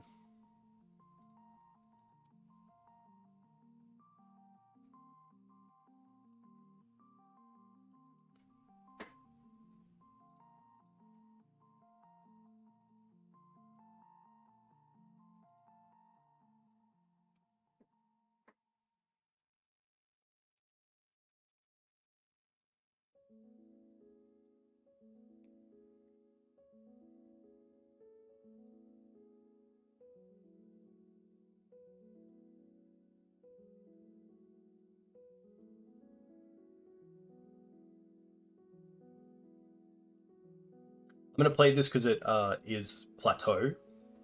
So it does give me another red source, but I don't think I'll play this Savannah for the rest of the game.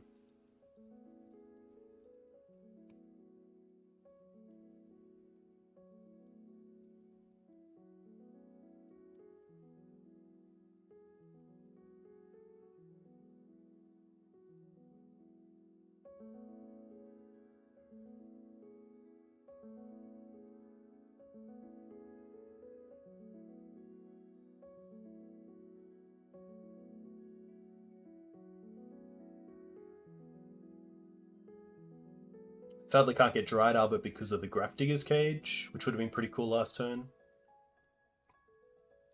Wow, they even bottomed another DRC. I guess because of the endurance.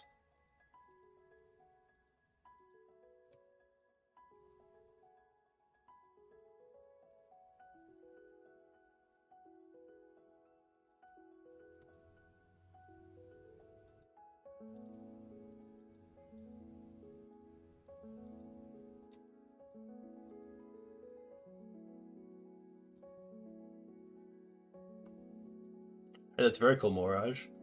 Unfortunately, I don't have access to the cards either, because a lot of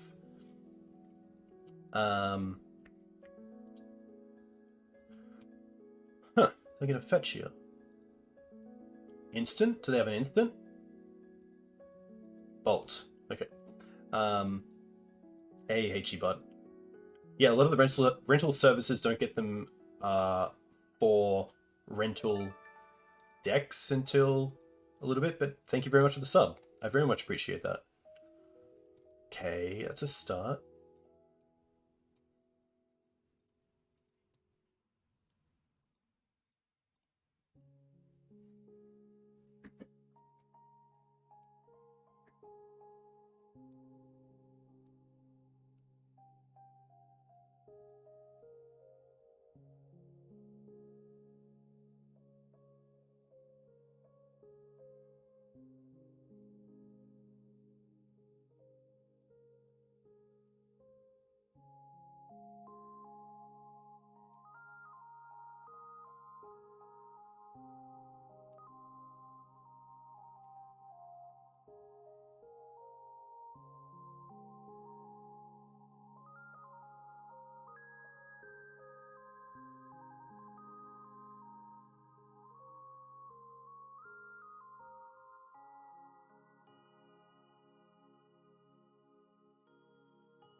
Jeez.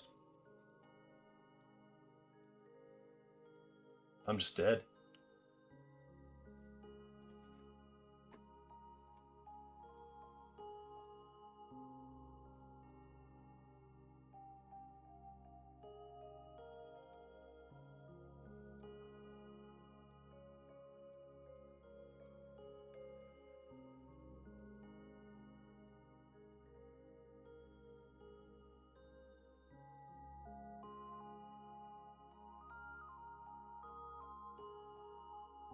Damn.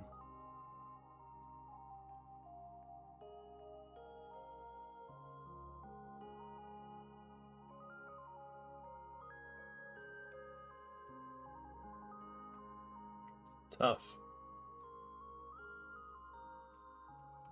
Not too much to do there.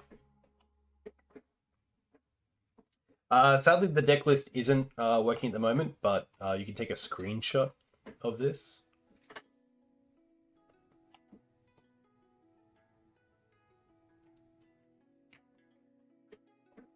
Yeah, I guess we could have shuffled just to get that removal back. Yeah, definitely tough. I mean, if you, yeah. Just,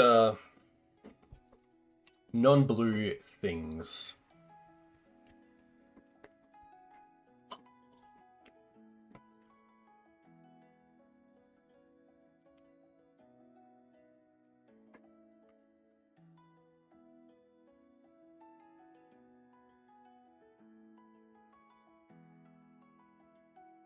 Tough.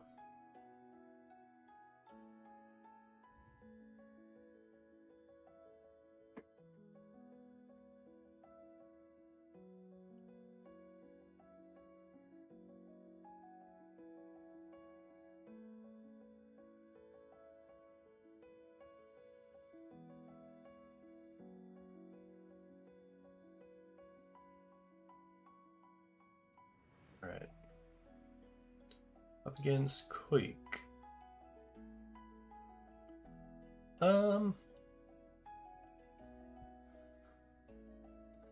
This is really awkward. I think it's just a better 6. Like, it's just a bit too awkward to go around. This is much better. It's a 1-lander, but we can bottom the Minsk. And we do have, like, Dryad Arbor into Scrib Ranger shenanigans.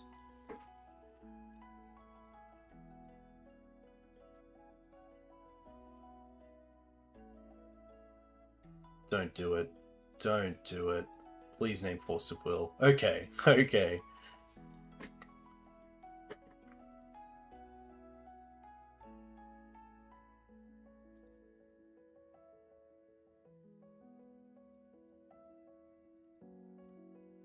Probably happy to just go for Savannah into Dryad Arbor here.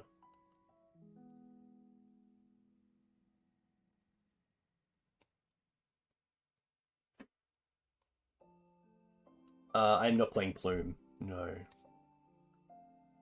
Would be pretty cool. Dan nearly did well, coming second in a challenge with it. I'm going to assume this is Nick Fit.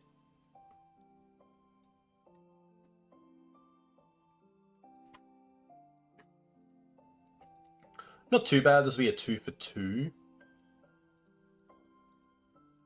Oh, they named Knight. Huh. I guess maybe they're a deck with things like Pernicious Tea, but I don't care about.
I can only assume it's Endurance that they have here.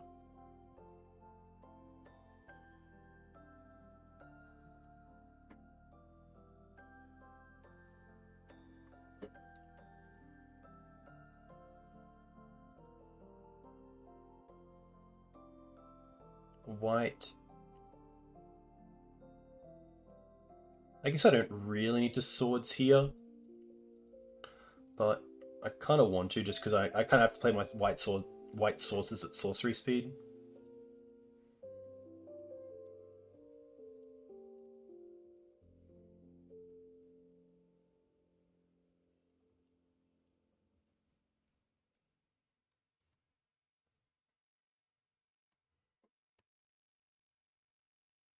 But Scrib Range is fun. This also makes like those Cabal therapies pretty useless, other than Veteran Explorer finding basics, which is still pretty big.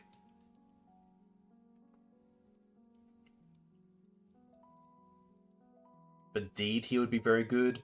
Green Suns for 2.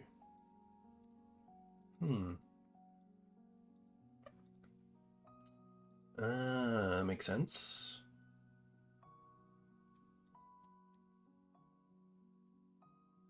Oh. Pretty good draw.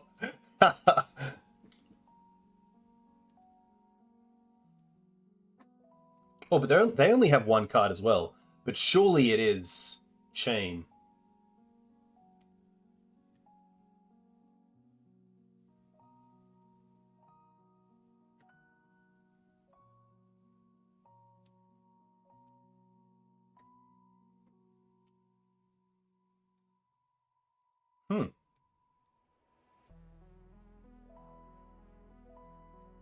Ooh.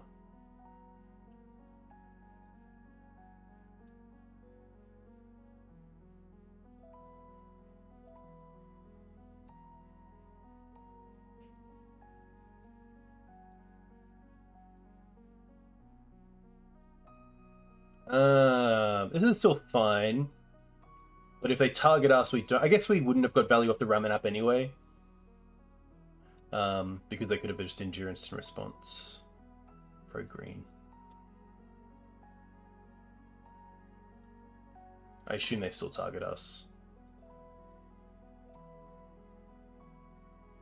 They target no one. Well then. It's pretty good for us, because we get to go... One? Oh, let's go... 1, 2, 3. Untap this, return this. Use the white to take out the Witherbloom. Play Ramanap and then play Wasteland for turn, taking out the Bayou.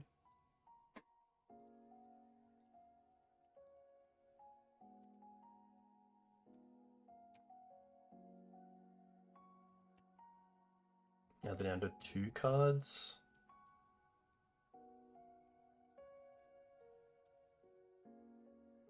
Okay.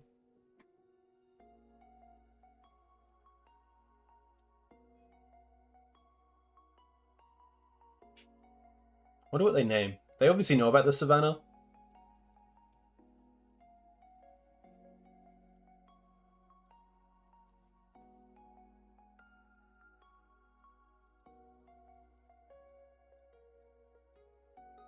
To be fair, Dryad Arbor is a land, but I do like it, Mangork.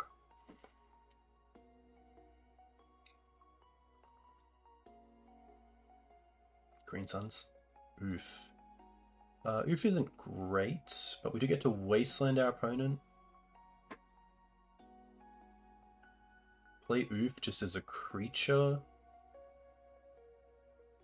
And then just give pro green an attack for 3.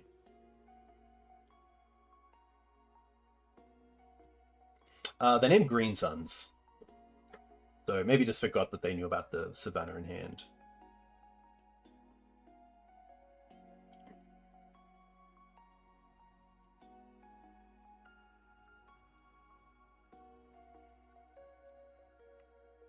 At the beginning of combat on your turn, choose one that hasn't been chosen. Each player sacks a creature. We don't really care about that because we have Dryad Arbor to get back with Ramanap. You draw a card and lose a life. It's pretty good. Or Transform.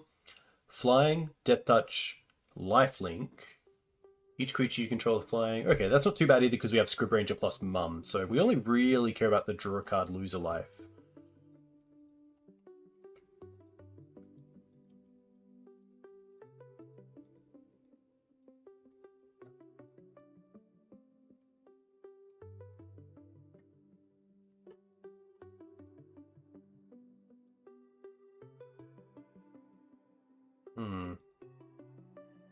Get back the Wasteland.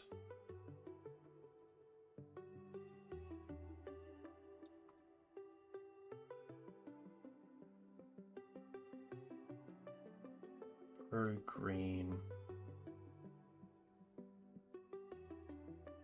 Attack for 3.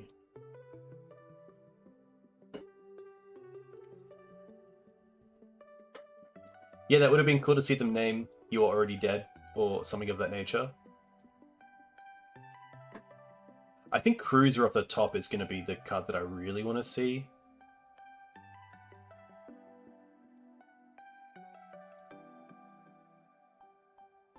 Grief's going to be okay.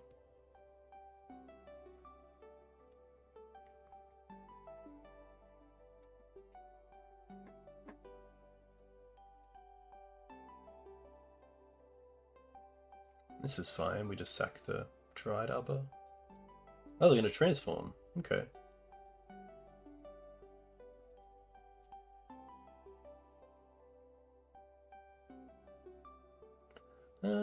Look, Ooze isn't too bad. Wonder how many basics they play. Guess we might as well find out. Oh, let's let it go? Wow, okay.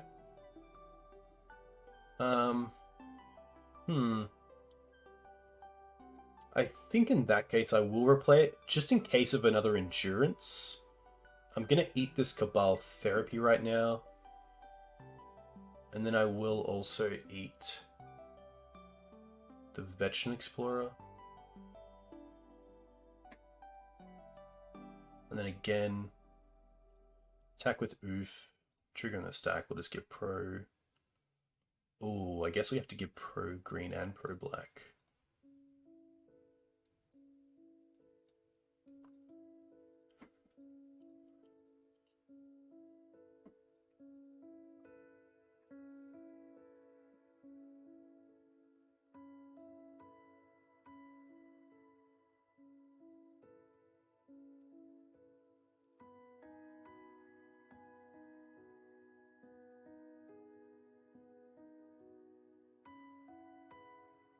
Alright, so before blocks, let's untap this, return this.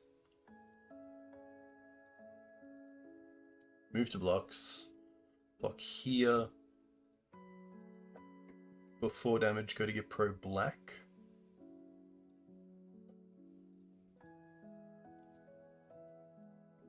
Cool.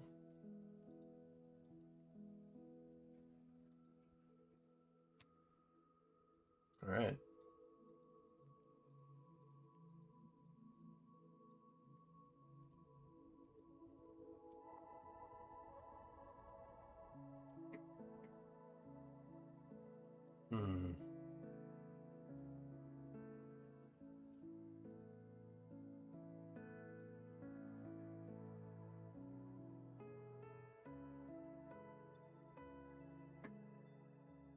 I guess we're kind of both on a one-turn clock. Hey Gizlo, welcome. Hope you're well.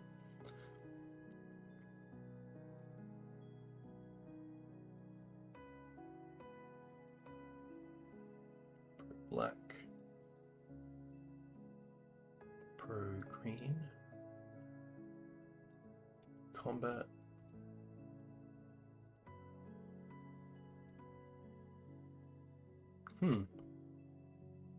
I could also wasteland my Dryad Arbor and eat it to make them take 6 and go to 3. But I think I'll just allow this.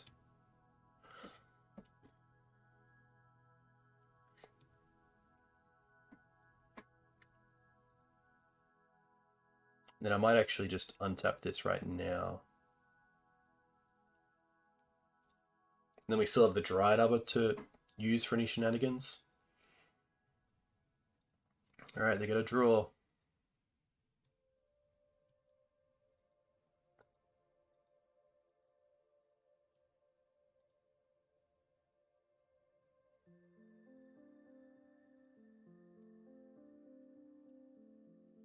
Block. Pro black. Ooh. That was pretty scary, not gonna lie. This will be an interesting matchup. I can see the Teeg coming out and the Collector Ouphe. They're not two bears that I really need. The Part 2 Exile's nice. I don't mind the Surgicals because you can hit Veteran Explorer with the trigger in the stack. I don't mind the Fiery Justice either. The Mountain's also kind of nice because of Veteran Explorer to get like a red source off it.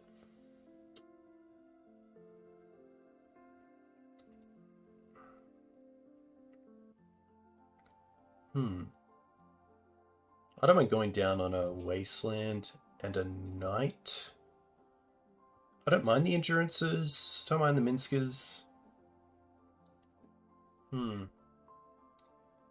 Silence does stop. No, because I believe it's not cast. It's copy. So similar to Storm, you can't Storm off, I believe, with the combo because you're not actually casting the card all the time. Teeg does stop Green Sun Zenith, but I think it's a little bit better for us in that it doesn't, like it obviously turns off these, which are pretty good for us for removal, finding potentially a threat, and then also just trying to finish the game with Minsk. It could actually be the Ramanap. Ramanap's fine, but in a deck that usually has so many basics, I don't think it's too great. Maybe I'm thinking of the Academy Rector. Yeah, because I don't think you can actually stop it, and I don't really want to have a hand with double surgical. It's decent otherwise, but I think it's a better 6. And this is a lot better. I'm going to put back the Fleetwood because it's similar to Minsk, but we can actually green suns for the Dancer if needed. The Minsk we can't find.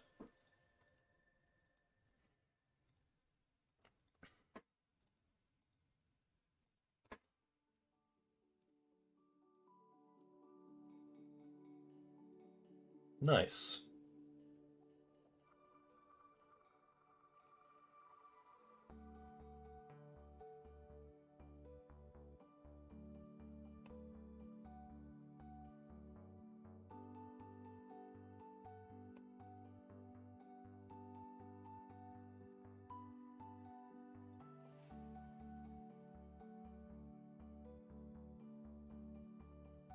Wow, didn't expect nothing.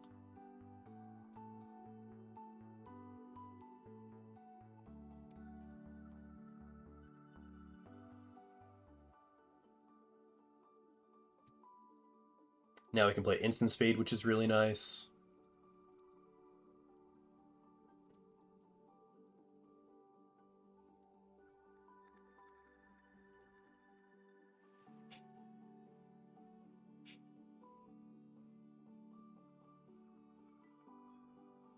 But for a Nikvit deck to play nothing until now is a little bit scary.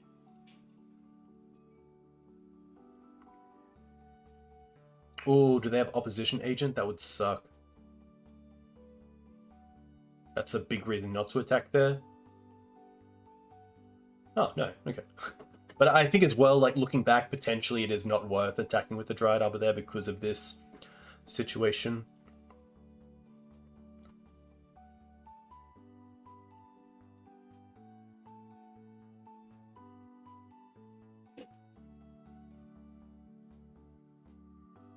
Alright, so let's go 1, 2, untap this, return this, play this, 1, 2. This allows us to hold up Swords to Plowshares for their turn.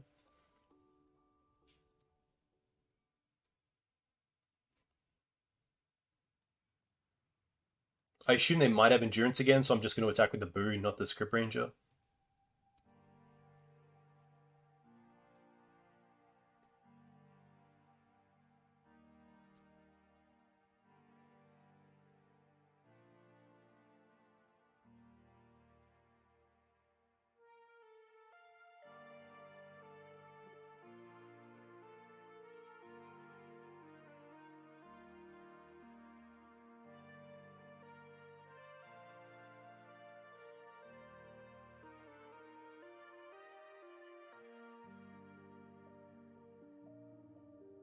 They do attack the Boo, so let's see if we can get them.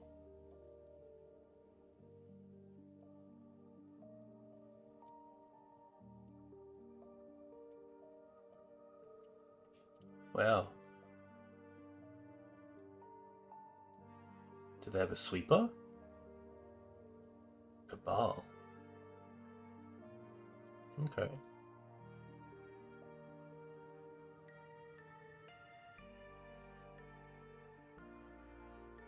Good name.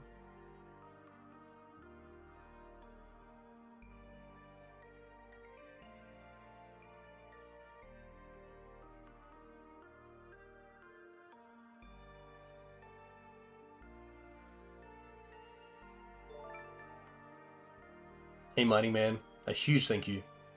Yeah, so this is the situation where... maybe not. No. Yeah, this is fine. Cool.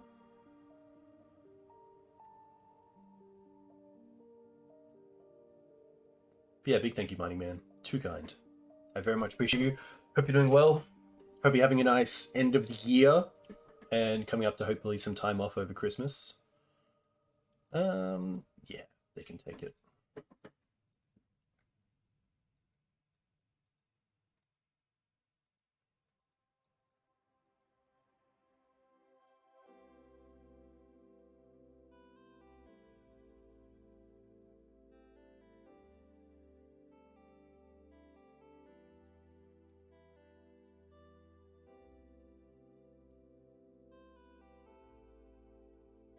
Hmm.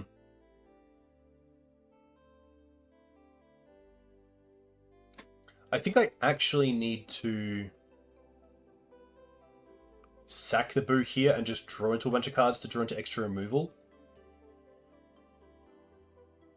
Because I don't currently have instant speed. I can like deal them 5, gain them 5, to then get back the Punishing Fire. But I need 3 red mana to be able to do that and also hold up Punishing Fire in their turn.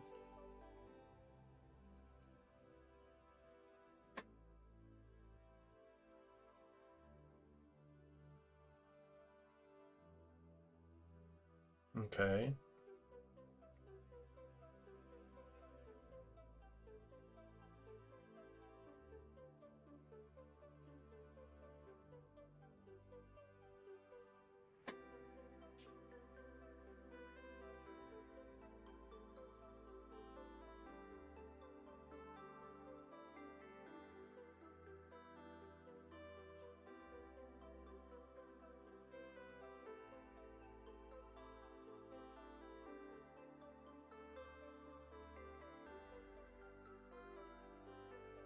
They didn't really have a great hand, so I assume they have the combo.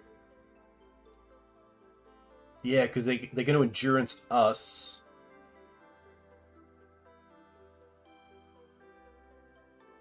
To clear the way of the Punishing Fire and then probably just go for it.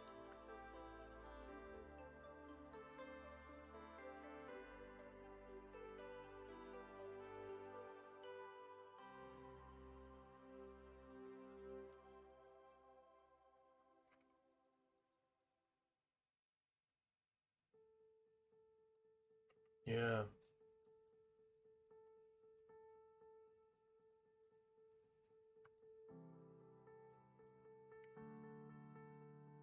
Ah, that's interesting. Punishing Fire is actually very good against this because I could have got it back in response to the trigger and then killed the Witherbloom.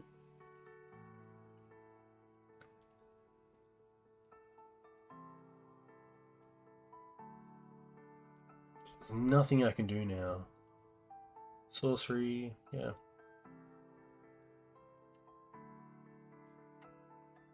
I will take out the Surgicals.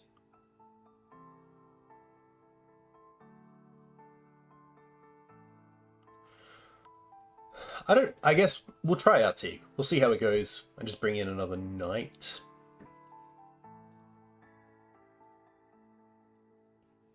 I mean, Wasteland was pretty good there. Let's take out the Knight, bring in the Wasteland.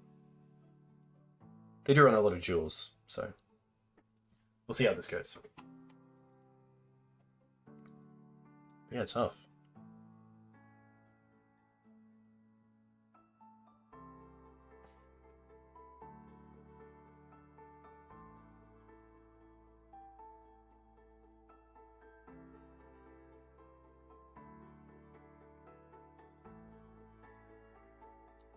You have a fair bit of removal I thought we might have drawn into, but maybe my sequencing there was incorrect with my lands, and I should have had a red mana earlier in play to allow me to set up a line where I could Fiery Justice. It's pretty hard to know, but yeah, definitely some little things to think about.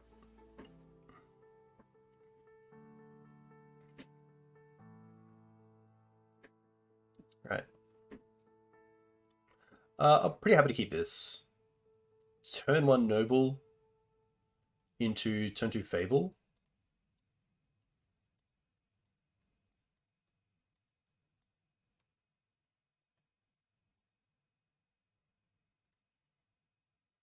Happy to take the damage.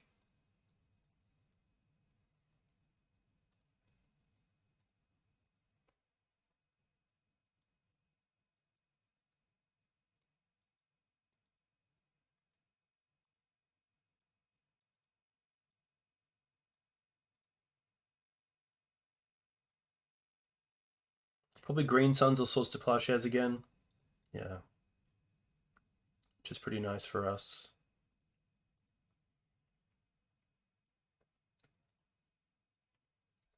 Yeah, Fiery Justice is pretty sweet. It's nice to have like a little bit of reach in the deck.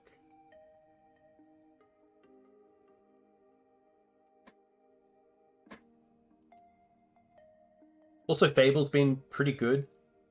It allows you just to get rid of cards that aren't relevant and hopefully draw into cards that are.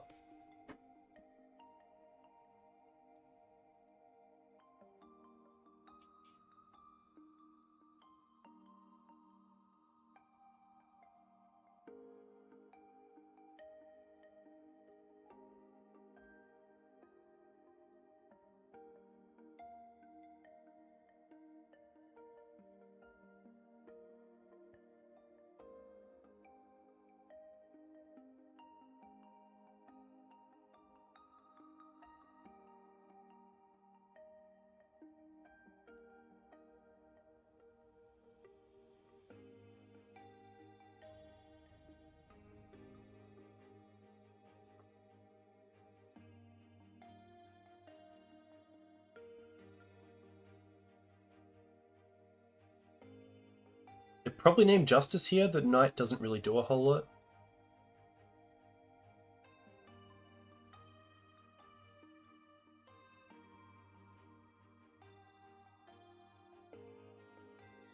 But definitely in a scary spot. I mean, this deck can kind of win out of nowhere.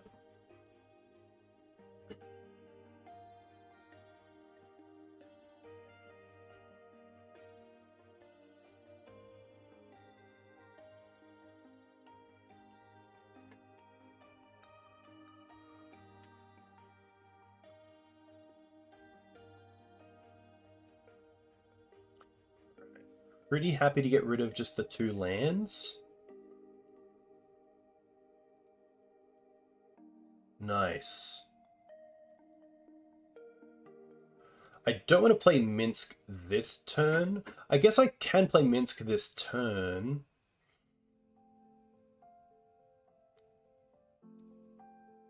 And also attack with the Goblin Shaman. But if they have removal for the... God, I definitely need 2 mana up. I guess I could also just hold up Punishing Fire. Because even if it gets discarded, then we can get it back with the Grove.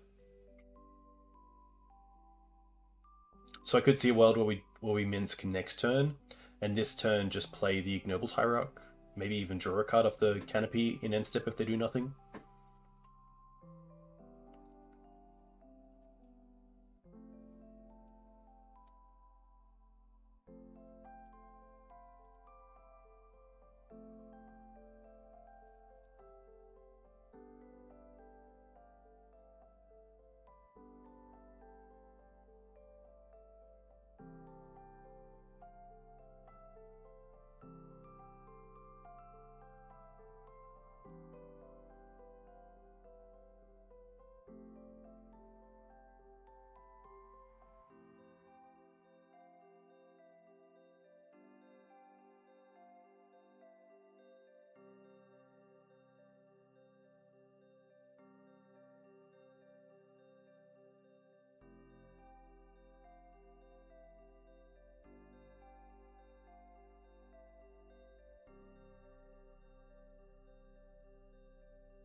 I'm having a pretty good think. It seems like they want a Green Suns of 2 and then go for it, but... Oh, their own Minsk. Oh... What do we get to do here? Oh, we actually get to go, in response to the trigger, Punishing Fire it. And then Grove it back, and then Punishing Fire the Minsk.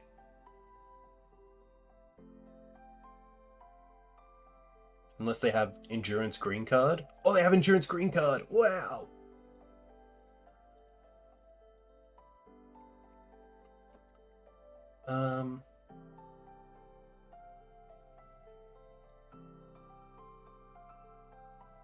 I might as well use this red mana to draw a card and then maybe draw into Swords.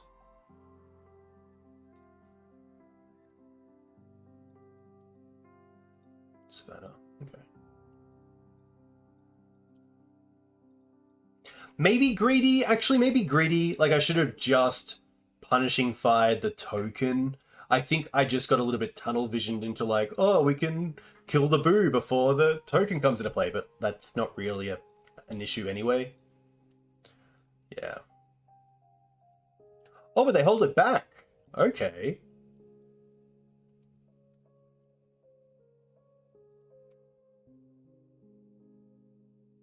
And they're down to 1 card.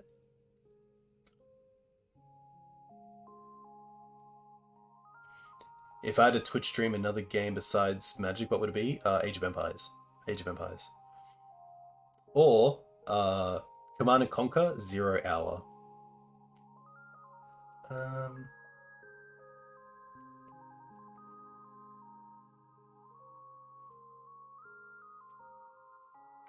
I think here we just want to go Boo, Trigger,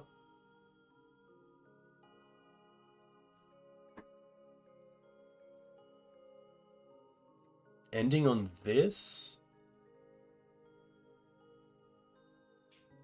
And then the big question is,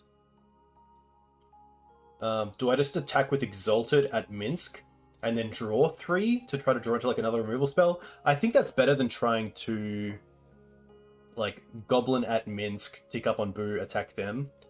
Because I do just die to 2 cards, so I might as well try to have some sort of out to that. And this still deals with Minsk.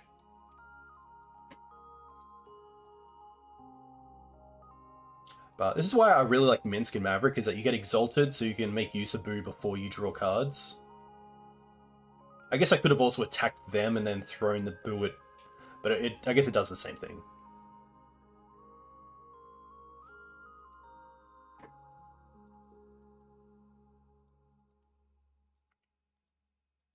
Nice.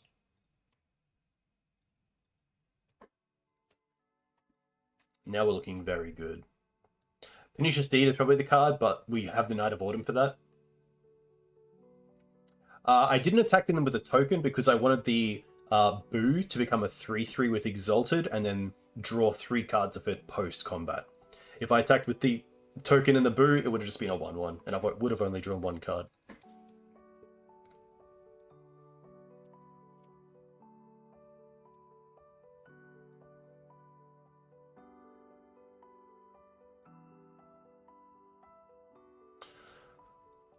Pretty nice.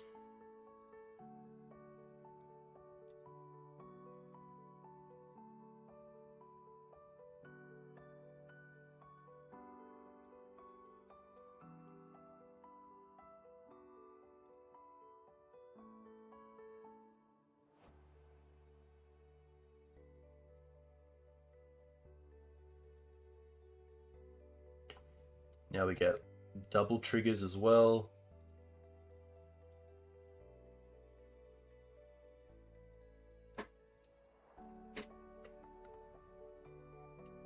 Play a land.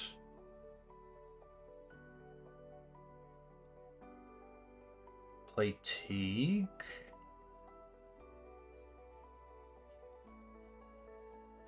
Play Fable.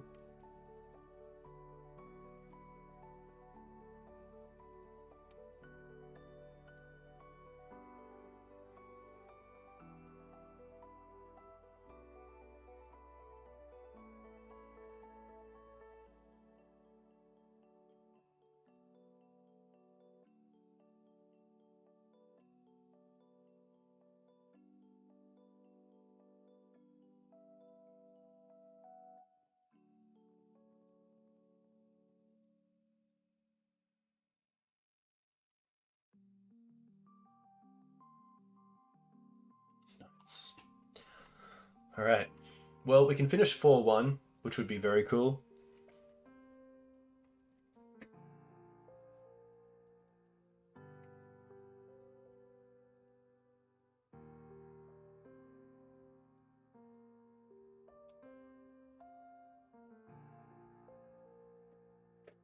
I am just going to get a quick drink. I'll be back in a second. Hey, and now is a great time to look up and subscribe to me on YouTube and Twitter. Cheers.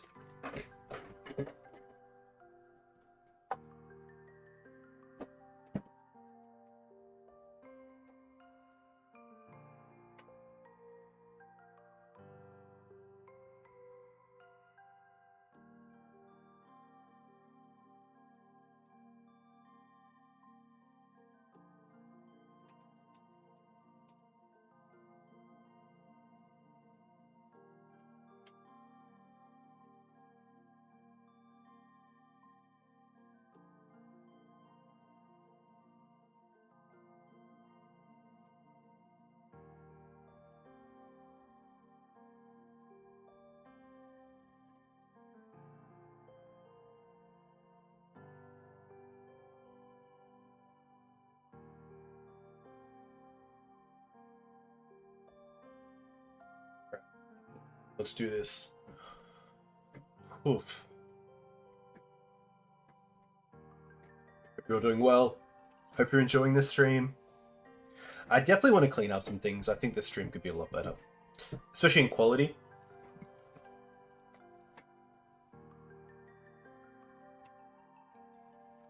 But we'll get there. We'll get that, team. But a good mix of decks. What have we played against? We lost to Delver. We beat Blue-White Control.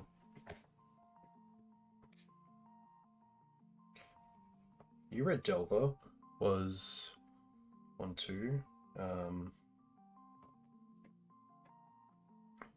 Shunned Wither or Wither Nickfit.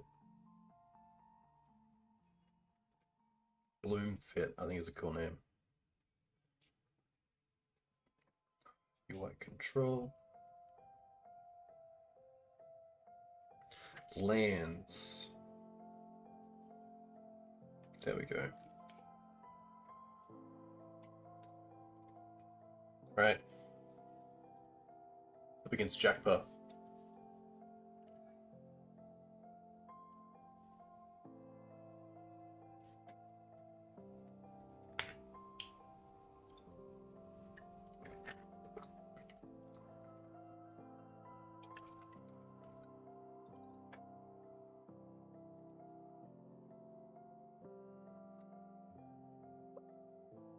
I'm pretty happy with this hand. A little bit fair, but we'll see how that goes.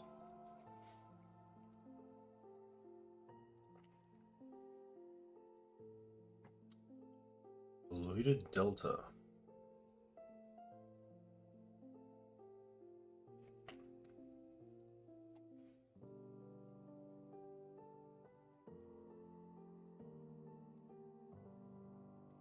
Polluted Delta could mean many a things. At least if it's Doomsday, we have the endurance.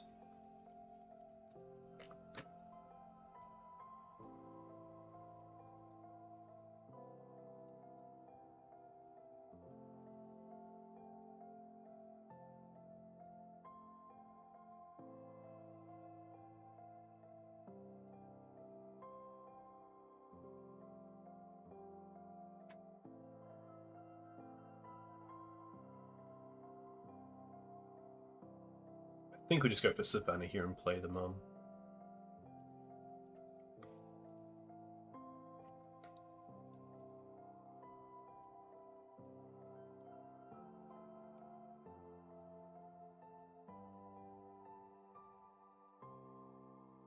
Could just be Sneak and Show potentially, which is going to be really rough. Definitely an end boss for Maverick. Oh. Okay. Most likely Doomsday? But getting the island's interesting, because it means they can't cast Doomsday unless they have like Cabal Writ. Oh, okay.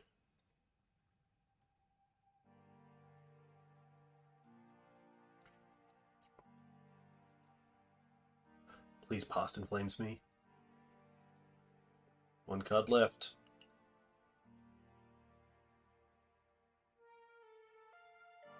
Burning Wish. Yikes. Look, to be fair, a matchup I'm happy to concede game one with. We're not playing Thalia, we're not playing Spirit, so this is definitely gonna happen.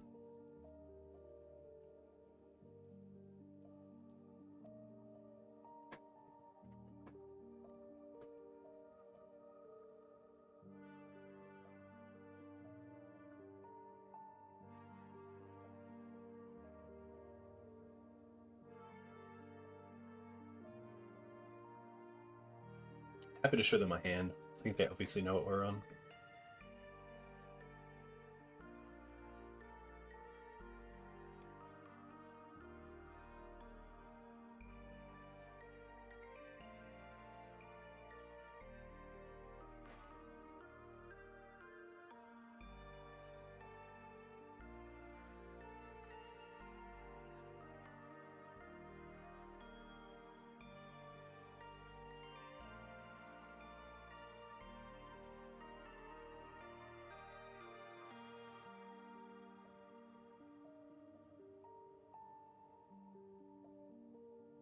Luckily, we have a pretty solid board for this.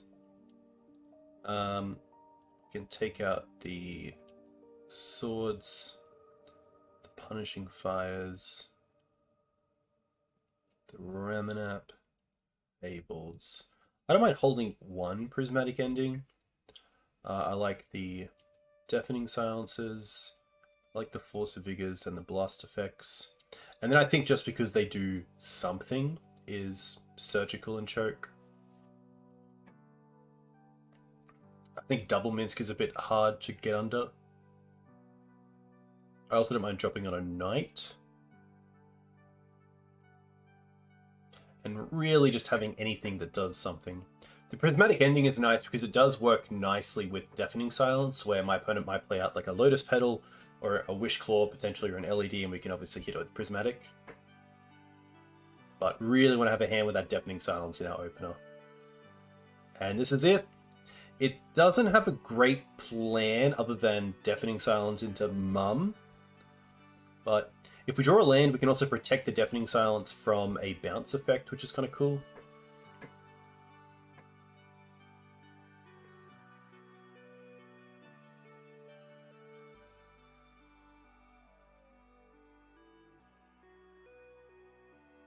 Only goes to 6 cards.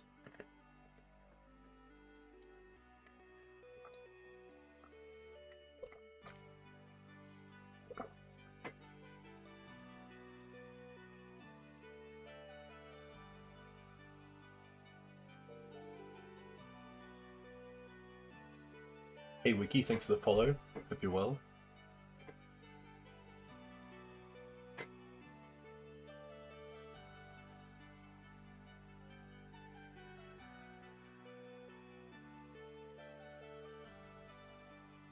This could be a little bit of a trap hand because it doesn't have that extra land, but I think overall it's going to be fine.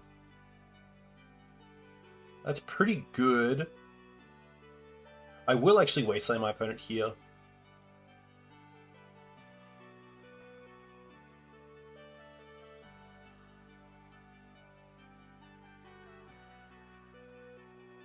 Like, just Forest is very good for us.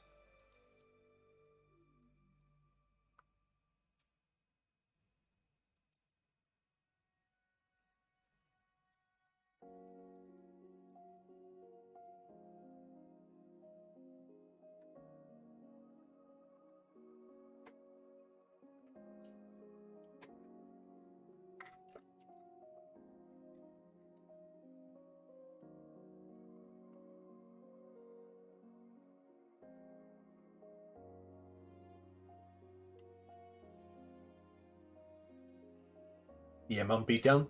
The script is also just 3 mana with a forest off the top of some kind. Ooh. Not a forest, but it is an extra damage.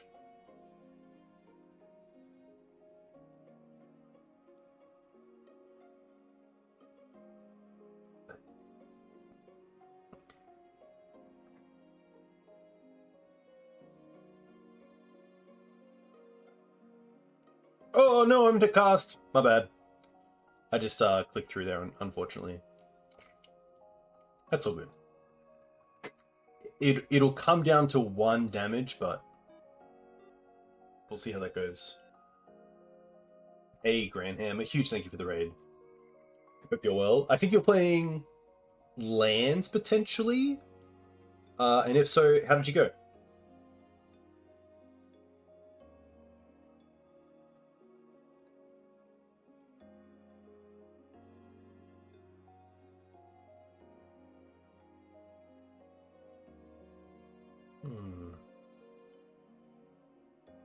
The pass.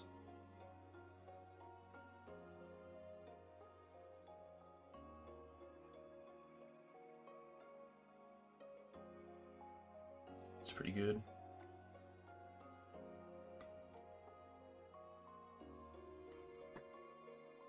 Lands 3-2 Hamster, 03-drop Turbo, 03-drop last stream going to be tomorrow, probably for a very long time. Ah, well, hope all is well. Hope you have a nice break over Christmas. And It's kind of nice if you take a break and then come back, because the itch is real. I wonder if they're trying to go for a bounce spell here. I'd much rather see a bounce spell than Abrupt Decay.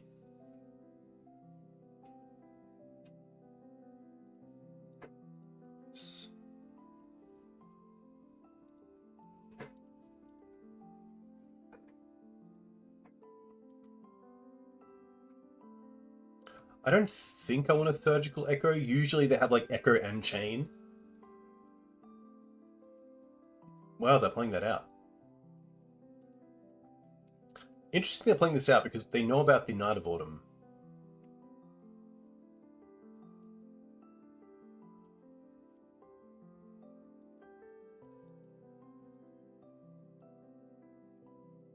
Land. Nice.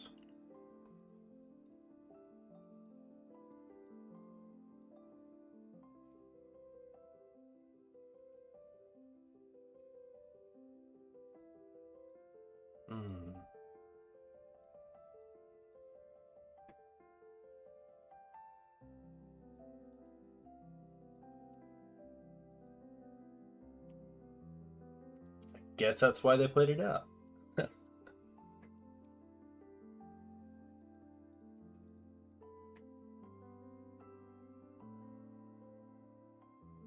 Hey, you're welcome. Yeah, it's always cool to know that, like, if I wanted to watch D&T, I could just come online and you're most likely on, which is very cool. Moving to Ireland for work? Very cool. I hope you enjoyed Guinness. Thoughtseize is fine here. Doesn't do a whole lot for us.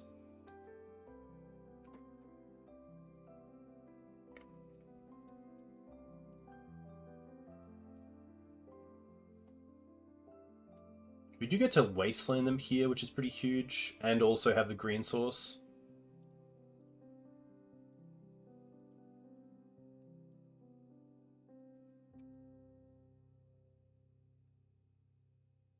Hey, when you're back, Greenham, we'll find some space.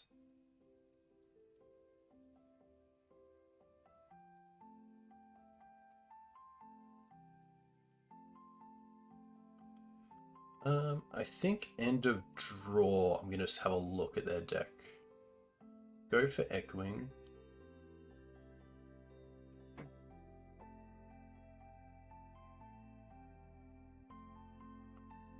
Wow, okay. Oh, they have Beseiju? Interesting. They're so close. But they need black mana, of course. So 1 Chain, 2 Dress Down, 2 Beseiju, 1 Echo.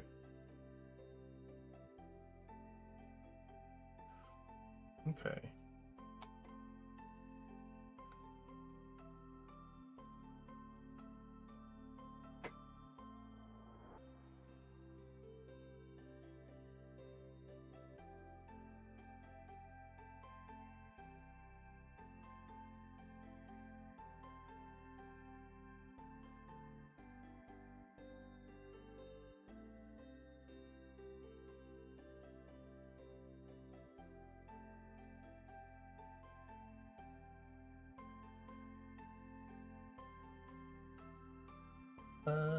I think I will just because of Cabal Writ in hand.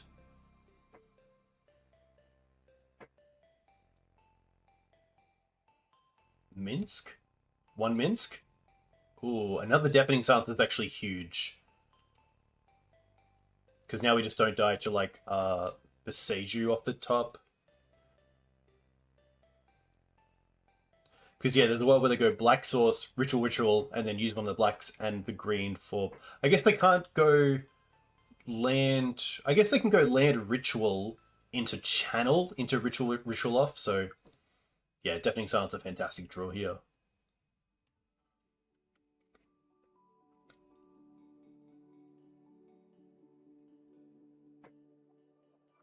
That might just do it.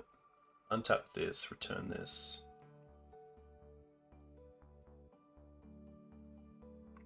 I won't play it. 1, 2, 3, 4, 5, 6, 7. If I was really scared of like something into Massacre, but knowing that they don't have a Swamp and Massacre in a one draw, I could return the Plateau as well to play around that. But... Alright. Doesn't really change a whole lot, honestly. I think we're just going to send this back and hopefully get a turn to play Deafening Silence. Is kind of the big deal.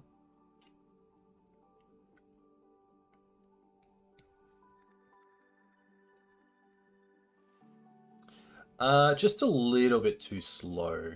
Really want to have that Deafening Silence, and this is probably it. Keep this, and I don't mind bottoming the Grove, seeing that we're off Punishing Fire anyway.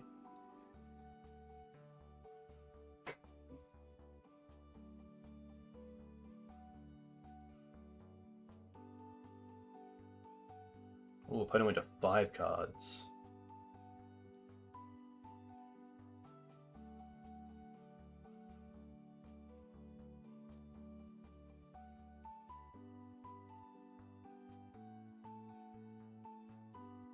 Echo?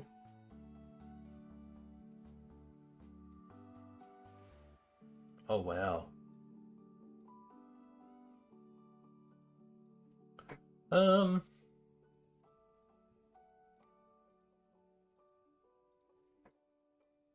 This is going to Adnors me.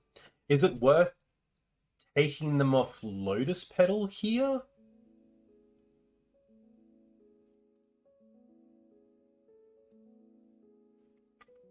If I take them off Lotus Petal, they can't get another mana this turn, I believe. Yeah, I think I like Surgical on Lotus Petal as well.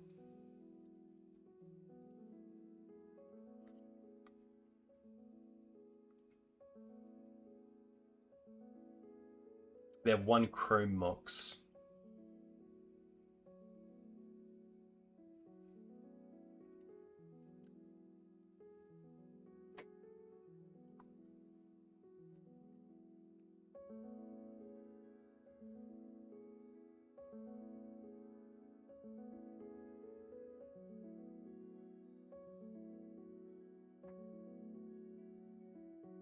But isn't Admiral's only 5? So I assume they'll have 1.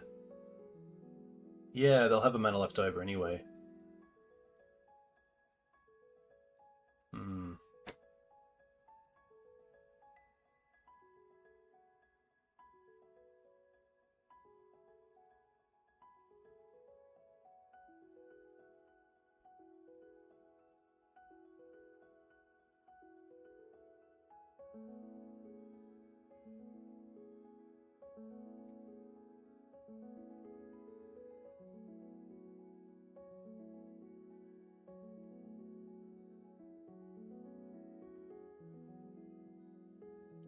So here's the list.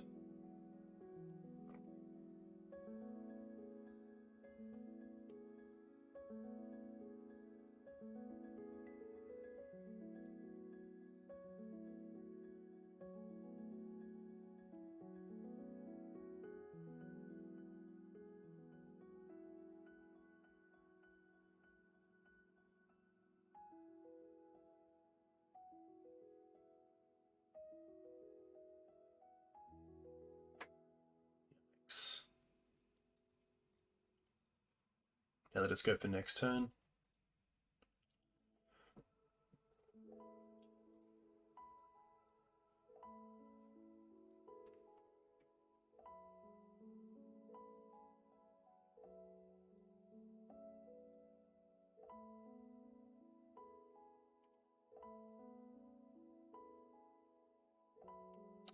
I wonder if there's a world where they keep a fetch land and we play this for Dryad Arbor and get them that way. Hey, Autonomy. Fleetwood is Fleetwood Dancer, which is a 4-dropper playing in the place of Questing Beast, which is a 4-mana trample lifelink haste 4/4 creature. Pretty sweet. Alright, so they got rid of Beseiju, Brainstorm, Misty. Past in Flames. Delta. Brainstorm. Bulk. Polluted Delta. Misty. 1, 2, 4, 5, 6. One more.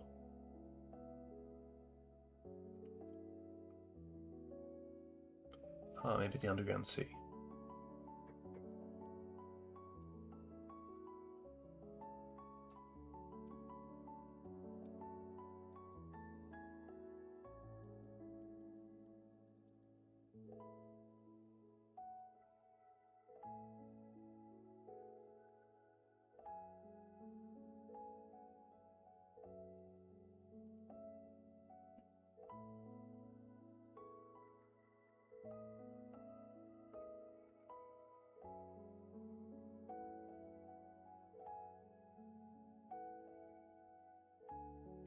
Yeah. Definitely interesting. Alright, so I think we can just close this now.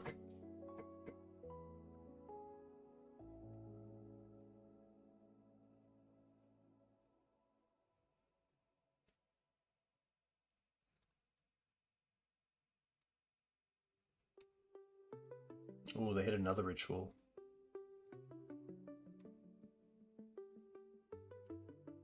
Well, they only had one, right?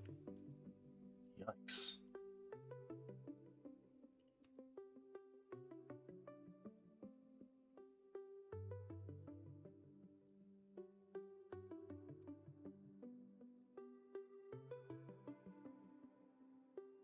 Past in Flames.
Tough.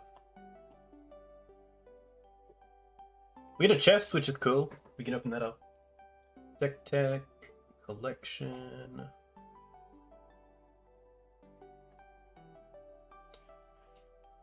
Nice. The old aggressive mammoth. Probably what I deserve.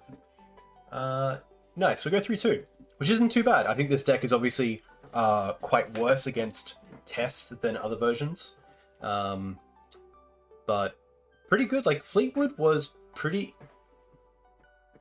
good. I think against lands I got it down when they had a Caracas, so Questing Beast obviously would have been turned off there, but yeah, overall I think it's definitely worth testing around with, especially in a version with Exalted as well. It would have done pretty well against Delver. But yeah, obviously just like one league is far from enough to test out, but I've been really enjoying Punishing Mav. It's probably currently my favorite take on Maverick. Obviously Dan did really well on the challenge with Abzan, but I think having the blast effects in the board just makes it really, really nice.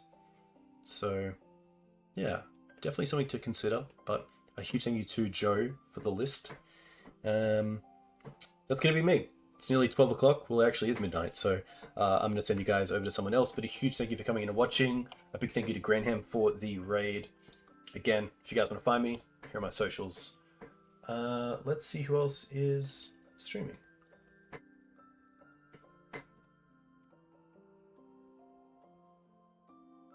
Ramah, nice. Ramah is always a pretty easy one to go after. Nice. Enjoy your weekends. stay safe, hope you're all doing well, and I'll catch you soon, probably on Sunday. I'll come on for a stream. Might even go back to Naya or Rainbow. We'll see how that goes, but until then, I'll catch you next time. Cheers.